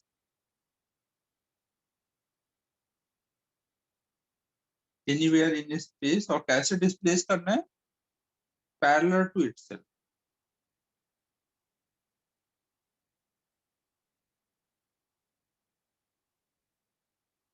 तो इससे वेक्टर की मीनिंग चेंज नहीं होगी। पैरेलल शिफ्ट करना मतलब, जैसे मान लो आपका ये एक डिस्प्लेसमेंट वेक्टर है, तो मैंने इसको उठा के यहाँ बना दिया, या यहाँ बना दिया, या यहाँ बना दिया ना, बस लेंथ सेम रखनी है, डायरेक्शन सेम रखना है, और कहीं पे भी बना दो, तो इससे उसका मीनिंग चेंज नहीं होगा। समझ आ रहा है सानिध्य क्या बोल रहा हूँ?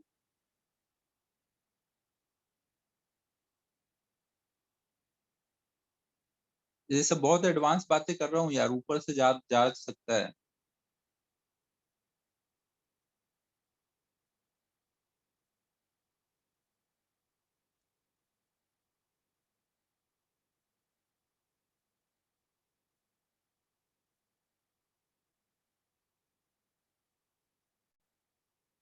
ना देखो, मैं ये बोल रहा हूँ, जैसे कोई मान लो इधर को एरो है, तो ये एरो को मान लो मैंने उठा के कहीं, अरे यार ये बैकग्राउंड चेंज करना पड़ेगा, 1 मिनट रुको, दिख नहीं रहा है सही।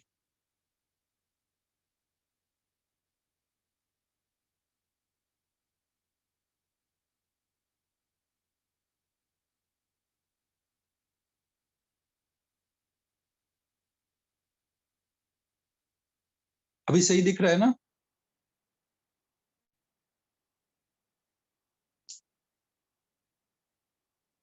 तो देखो मान लो कोई एरो है ना, तो उस एरो को आप उसके पैरेलल शिफ्ट करके कहीं पे भी ले जा सकते हो, उससे उसका मीनिंग चेंज नहीं होगा ना।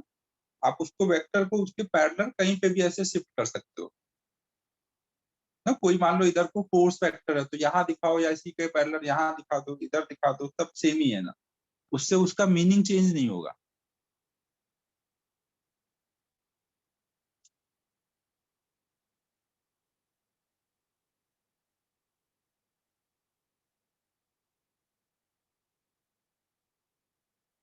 नहीं है, कुछ भी चेंज नहीं करना है कृष्ण, बस उसको डिस्प्लेस करना है। अगर मैं पेन को उठा के डिस्प्लेस कर रहा हूँ बस उसको, तो उससे उसकी लेंथ थोड़ी चेंज हो जाएगी। वेक्टर को आप उठा करके कहीं यहाँ रख दो, यहाँ रख दो ना, उससे उसकी लेंथ भी चेंज नहीं करनी है, डायरेक्शन भी चेंज नहीं करना है, बस उसको डिस्प्लेस कर सकते हो। सेम लेंथ होनी चाहिए, सेम डायरेक्शन होना चाहिए, बस कहीं पे भी उसको बना दो, तो उससे कुछ भी चेंज नहीं होगा।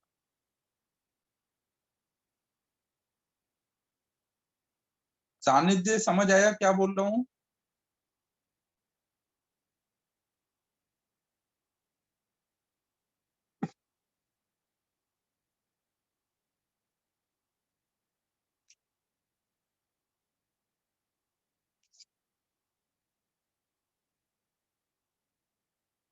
भंसाली जी बहुत दिनों से मूवी नहीं आई तुम्हारे अंकल की, कहाँ है अंकल आजकल तुम्हारे?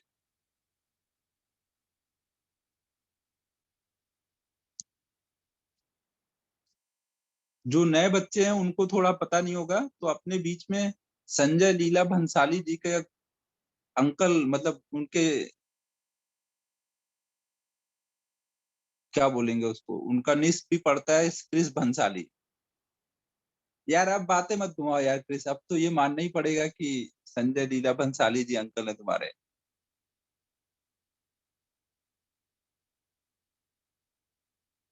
ये सब बात अब हम लोग नहीं सुनेंगे कि वो नहीं है।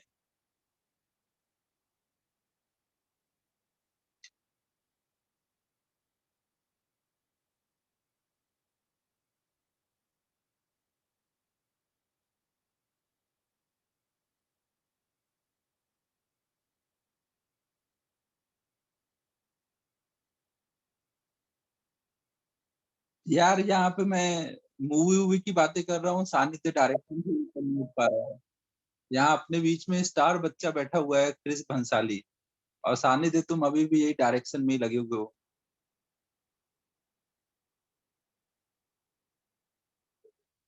हाँ नहीं, वो तो क्रिस ने बोला हुआ है कि रोल देगा वो मुझे भी,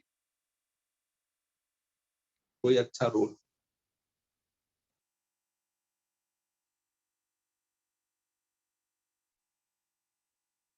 सानिध्य क्या जिंदगी में दिक्कत चल रही है तुम्हारे? अगर हम डायरेक्शन चेंज करें और लेंथ सेम रहेगा तो? अबे मैंने कितनी बार बोला कि वेक्टर को बस डिस्प्लेस करना है ना, आपको कुछ भी उसमें चेंज नहीं करना है। एक वेक्टर को उठा करके यहाँ से उठा के यहाँ रख दो, यहाँ रख दो, यहाँ रख दो। वेक्टर को मैंने थोड़ी बोला कि तोड़ मरोड़ दो, घुमा दो, ये सब कुछ बोला क्या कि बीच से काट दो, घुमा दो? ऐसा नहीं, उठा के बस रख दो, बिना डायरेक्शन चेंज कराए हुए। डिस्प्लेस करना है उसके पैरेलल, तो उससे उसका मतलब चेंज नहीं होगा। अरे पहचानता है ना, मैं अभी तो वीडियो ऑन करके दिखाया मैंने।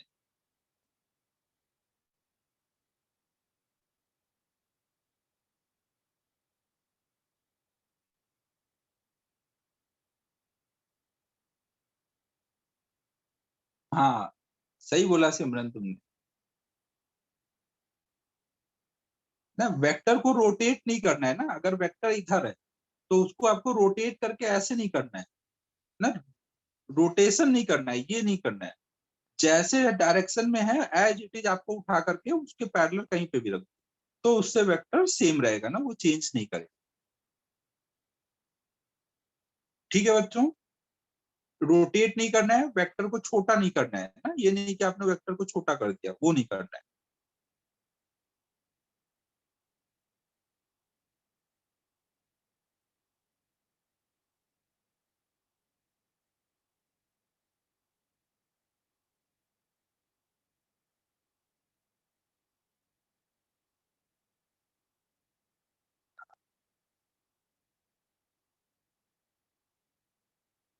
अरे सिद्धि, तुझे अपनी बहुत टेंशन होने लगी अभी से।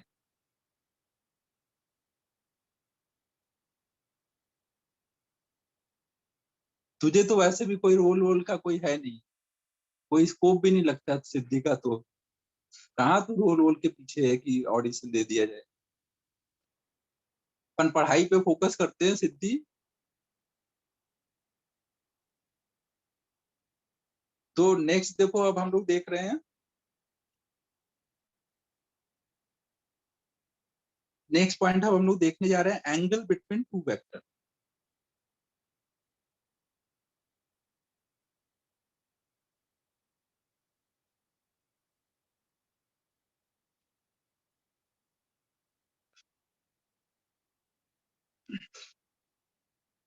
अब देखो, ये एंगल बिटवीन टू वेक्टर का क्या मतलब है? मान लो हमारे पास दो वेक्टर हैं, एक वेक्टर ए वेक्टर है और एक वेक्टर बी वेक्टर है। तो हम इनके बीच में एंगल कैसे निकालें? एंगल बिटवीन टू वेक्टर का क्या मतलब? तो भाई मान लो सिद्धि ने बोला कि मैं ऐसे रख दूंगी दोनों वेक्टर को उठा करके उनके पैरेलल में, बी वेक्टर को मैंने उठा करके ए के टेल पे ले जाके रख दिया ना, उसके पैरेलल शिफ्ट कर दिया। तो ये जो एंगल आया इसको बोलेंगे ये एंगल बिटवीन टू वेक्टर है। फिर मनुजा ने बोला नहीं नहीं भाई ऐसे नहीं चलेगा, मैं इस वेक्टर को उठा के इसके हेड पे रख दूंगी। सिद्धि ने कहा बोला था कि टेल पे रखूंगी, दोनों वेक्टर के टेल टेल रखूंगी। मनुजा ने बोला नहीं नहीं मैं उसको उठा करके इसके हेड पे रख दूंगी, हेड हेड के बीच का एंगल निकाल लूंगी। फिर भंसाली जी भी आ गए कि नहीं नहीं ये सब नहीं चलेगा, मैं तो इसको ऐसे रख दूंगा, एक वेक्टर के हेड पर दूसरे वेक्टर के टेल को। ना ये समझो, ये वाले वेक्टर को उठा के इसके हेड पे रख दिया, बी वेक्टर को उठा के इसके हेड पे। यही तीन तरीके से रख सकते हैं ना।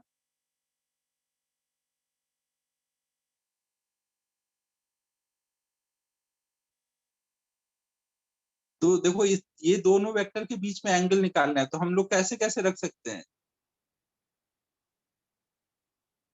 कि एक वेक्टर का, वही कर रहा हूँ ईशान, इसको उठा करके इसके टेल पे रख दिया, तो एक ये एंगल आया, इसको बोला भाई सिद्धि ने कि ये एंगल बिटवीन टू वेक्टर है। फिर मनुजा ने बोला कि भाई मैं यहाँ रख दूंगी, दोनों के tail tail head head coincide करा के ये एंगल बोलूंगी। फिर भंसाली जी ने बोला कि भाई ये इसको उठा के मैं इसके हेड पे रख दूंगा। मतलब एक लोग तो बोल रहे थे टेल टेल कोइंसाइड करा दो, एक लोग बोल रहे हैं हेड हेड कोइंसाइड करा दो, फिर एक लोग बोले नहीं भाई हेड और टेल कोइंसाइड करा दो, फिर ये वाले को बोलो एंगल बिटवीन टू वेक्टर। तो फिर क्या हो जाएगा, कौन सही है इसके लिए मारा मारी शुरू हो जाएगी। तो ऐसी मारा मारी ना हो इसके लिए फिक्स कर दिया गया है कि एंगल बिटवीन टू वेक्टर किसको बोला जाएगा, एंगल बिटवीन टू वेक्टर किसको बोला जाएगा, जब दो वेक्टर के जब दो वेक्टर के टेल या दो वेक्टर के हेड कोइंसाइड हो रहे होंगे, उस टाइम पे जो उनके बीच में छोटा वाला एंगल होगा ना, छोटा वाला एंगल या तो ये वाला है या फिर ये वाला छोटा वाला एंगल। ये बाहर वाला भी एक एंगल बन रहा है ना 360 माइनस थीटा, जो ये बाहर वाला एंगल है, ये बाहर वाला एंगल नहीं, छोटा वाला एंगल अंदर वाला, उसको हम बोलेंगे एंगल बिटवीन टू वेक्टर। नहीं इसको नहीं बोलेंगे एंगल बिटवीन टू वेक्टर। समझ आ रहा है, फिक्स कर दिया गया है भाई कि मारा मारी ना हो अपनी बात मनवाने के लिए, तो फिक्स किया गया कि ये बोलेंगे और इसको नहीं बोलेंगे। तो दो वेक्टर के बीच में एंगल कैसे डिफाइन किया गया है, when heads of two vector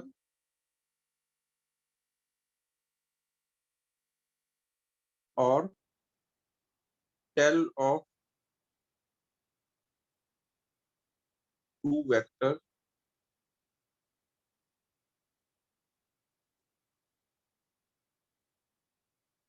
are coinciding,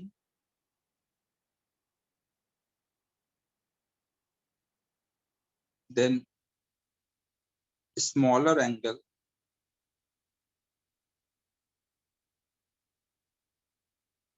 will be taken as angle between two vector। ठीक है बच्चों, सबको समझ आ गया। कभी भी बोला जाए कि दो वेक्टर के बीच में एंगल निकालो, तो हमेशा आप दोनों के टेल कोइंसाइड करा दोगे या फिर दोनों के हेड कोइंसाइड करा दोगे, उनको उसके पैरेलल शिफ्ट करके ना, और फिर जो छोटा वाला एंगल होगा उसी को बोल दोगे एंगल बिटवीन टू वेक्टर। किसी को कोई दिक्कत परेशानी,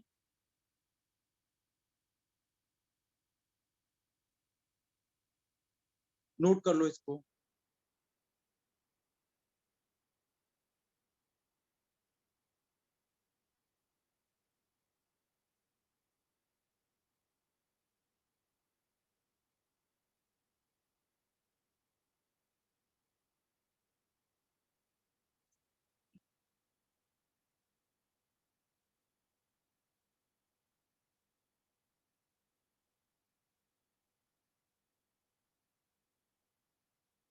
अगर पैरेलल होंगे मनुजा तो जीरो, और अपोजिट होंगे तो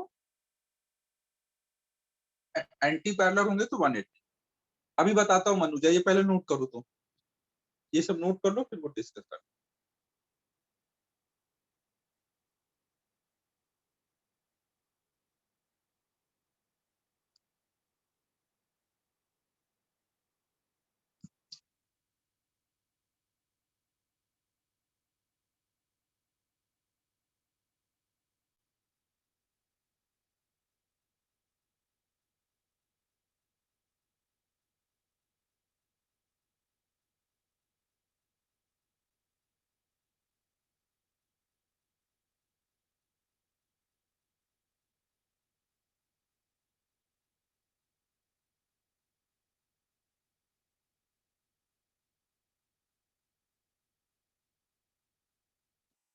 सिद्धि अगर टाइम है तो कर सकते हो, अगर आपके पास फ्री टाइम है, सब होमवर्क वगैरह हो गया तो कर लो, ऐसा कोई मैंडेटरी नहीं है, ऑप्शनल है। हाँ ध्रुव, एंगल तो सेम ही होगा ना, ये दोनों एंगल सेम आएंगे, नहीं तो फिर लड़ाई हो जाएगी भाई, अगर आंसर सेम नहीं हुआ तो लड़ाई हो जाएगी, दोनों सेम होंगे तभी दोनों लोग एग्री होंगे ना।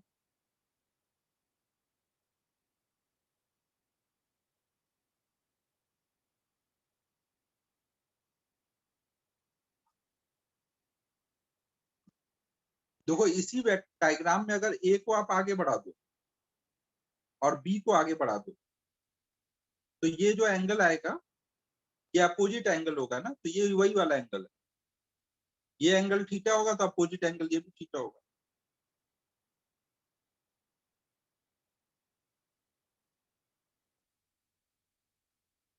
ये समझ आया मैंने क्या बोला है, ए को मैं आगे एक्सटेंड कर दूं, बी को आगे एक्सटेंड कर दूं, तो ये ए और बी आ जाएंगे ना ऐसे, और ये एंगल थीटा हो जाएगा, ये थीटा है तो अपोजिट एंगल ये भी थीटा होगा।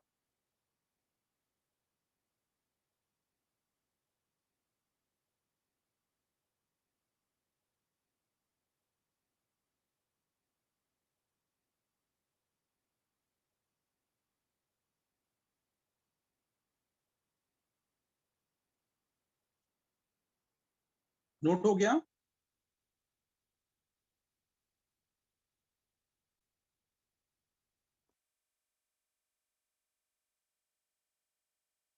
अब देखो एक चीज और है यहाँ पे, अगर जैसे ये हमारा ए वेक्टर था और ये एक बी वेक्टर था, इनके बीच में हमें एंगल निकालना था, तो हमने सोचा कि भाई दोनों के टेल टेल कोइंसाइड हो जाएंगे या हेड हेड कोइंसाइड हो जाएगा तो हो जाएगा, बट भंसाली जी ने बोला कि नहीं, मैं हेड से टेल ही कोइंसाइड करूंगा,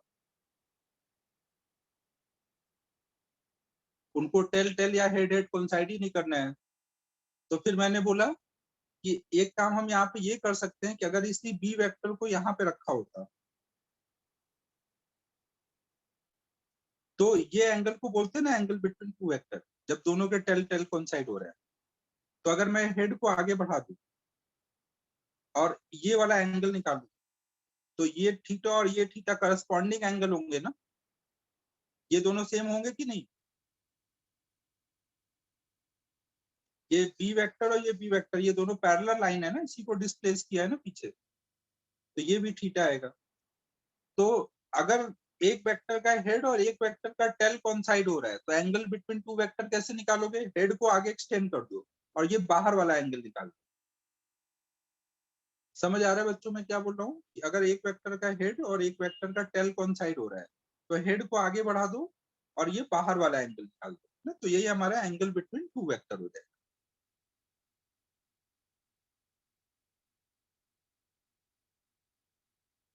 ना। या फिर आप ये भी कर सकते थे,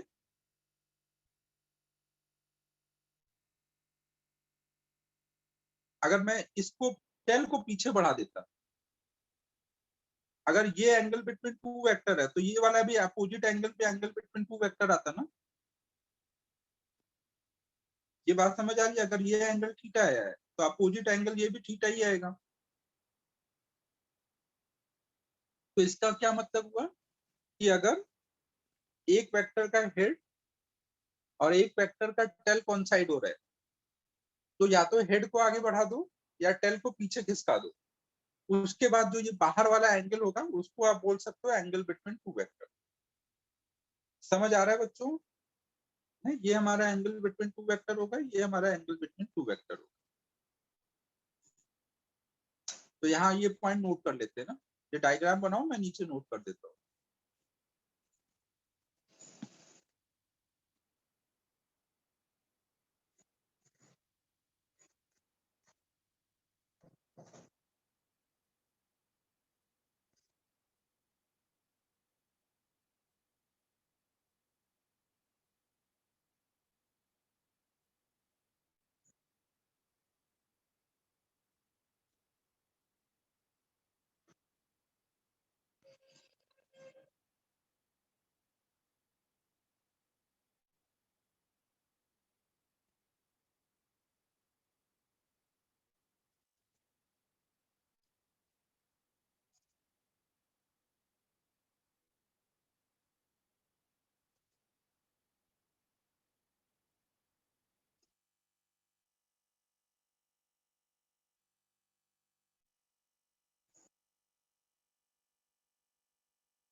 ठीक है बच्चों, तो अब कोई को कोई कंफ्यूजन नहीं होगी ना एंगल बिटवीन टू वेक्टर निकालने में।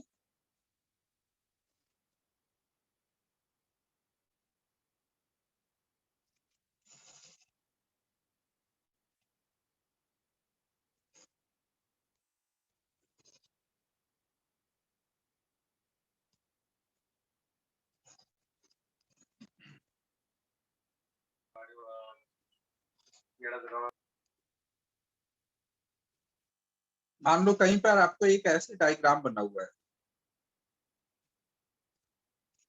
और ये एंगल दिया है 120 डिग्री, तो आपको पूछा जाए find angle between A and B vector.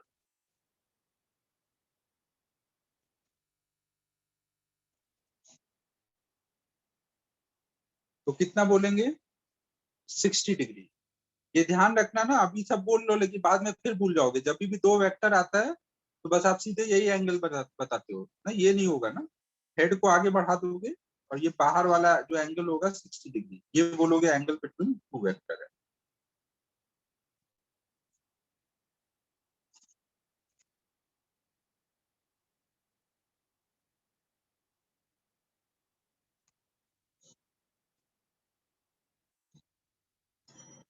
अब देखो वेक्टर में अब हमें कुछ बेसिक डेफिनेशन पढ़ना है। अक्सर देखो यहाँ पे टर्म यूज होंगे, parallel vector, anti parallel vector, collinear vector, coplanar vector, ऐसे बहुत सारे टर्म्स यूज होंगे। तो हम लोग अब सब बेसिक डेफिनेशन पहले देखेंगे और उसके बाद फिर वेक्टर के लिए अलजेब्रा स्टार्ट करेंगे। वेक्टर का अलजेब्रा हमें सीखना है कि दो वेक्टर को ऐड करना है तो कैसे ऐड करें, सब्ट्रैक्ट करना है तो कैसे सब्ट्रैक्ट करें, ये आपने अभी तक नहीं सीखा है। अपने स्केलर का अलजेब्रा सीखा हुआ है, तो इस चैप्टर में हमें यही लगेगा, क्योंकि फिजिक्स में तो हर जगह वेक्टर क्वांटिटी मिलेंगी, तो उनको कैसे हैंडल करना है वो सीखना है। तो अब आज का टाइम तो हो गया है, तो अब आज यही तक करेंगे। आज कोई होमवर्क नहीं है क्योंकि आज तो सब एकदम बेसिक चीजें ही हो पाई हैं, इन पे कोई होमवर्क नहीं बनेगा। तो बस आप रिवाइज कर लेना। फिर हम लोगों का जो बैच वन वाले हैं ना, बैच वन के लिए कल शाम को 7 बजे एक एक्स्ट्रा क्लास रहेगी ना। बैच टू का अलग से एसएसपी सर की क्लास लगी हुई है, आप लोग वो करना। बैच वन का कल शाम को 7 बजे एक्स्ट्रा क्लास रहेगी, 1 घंटे की क्लास रहेगी ना। उसमें थोड़े डाउट्स डिस्कस करूंगा और एक दो पॉइंट है छोटे से वो बताऊंगा।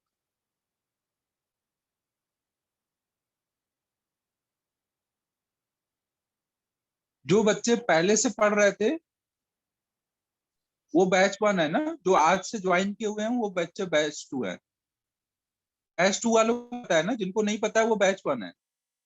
जिनको पता है पहले जो आज ज्वाइन किए उनको पता है वो बैच टू है। बाकी कोई कंफ्यूजन हो तो कॉल कर लेना। अब मैं क्लोज कर रहा हूँ, ये पीडीएफ में अभी ग्रुप पे डाल दूंगा। हाँ 180 और 0 ये अभी वही पढ़ाऊंगा ना, बेसिक डेफिनेशन जो पढ़ाऊंगा उसमें ये आएगा, ये मान लीजिए ना कि अगर दो वेक्टर पैरेलल है तो अब इनके टेल टेल कॉन्साइड करोगे कराओगे तो थीटा 0 आएगा। लेकिन अगर दो वेक्टर एंटी पैरेलल है, एक ऐसे और एक ऐसे, तो अब इनका जब टेल टेल कॉन्साइड कराओगे तो ये एंगल रहेगा ना, ये अब 180 आएगा ना। तो जब पैरेलल होंगे एक ही डायरेक्शन में होंगे तब थीटा 0, और अपोजिट डायरेक्शन में होंगे एक इधर है एक इधर है तो 180। तो यही सब अभी कराने वाला हूँ ना, बेसिक डेफिनेशन में ये सब हो जाएगा। ठीक है बच्चों, फिर क्लोज किया जाए। ओके बच्चों, बाय बाय।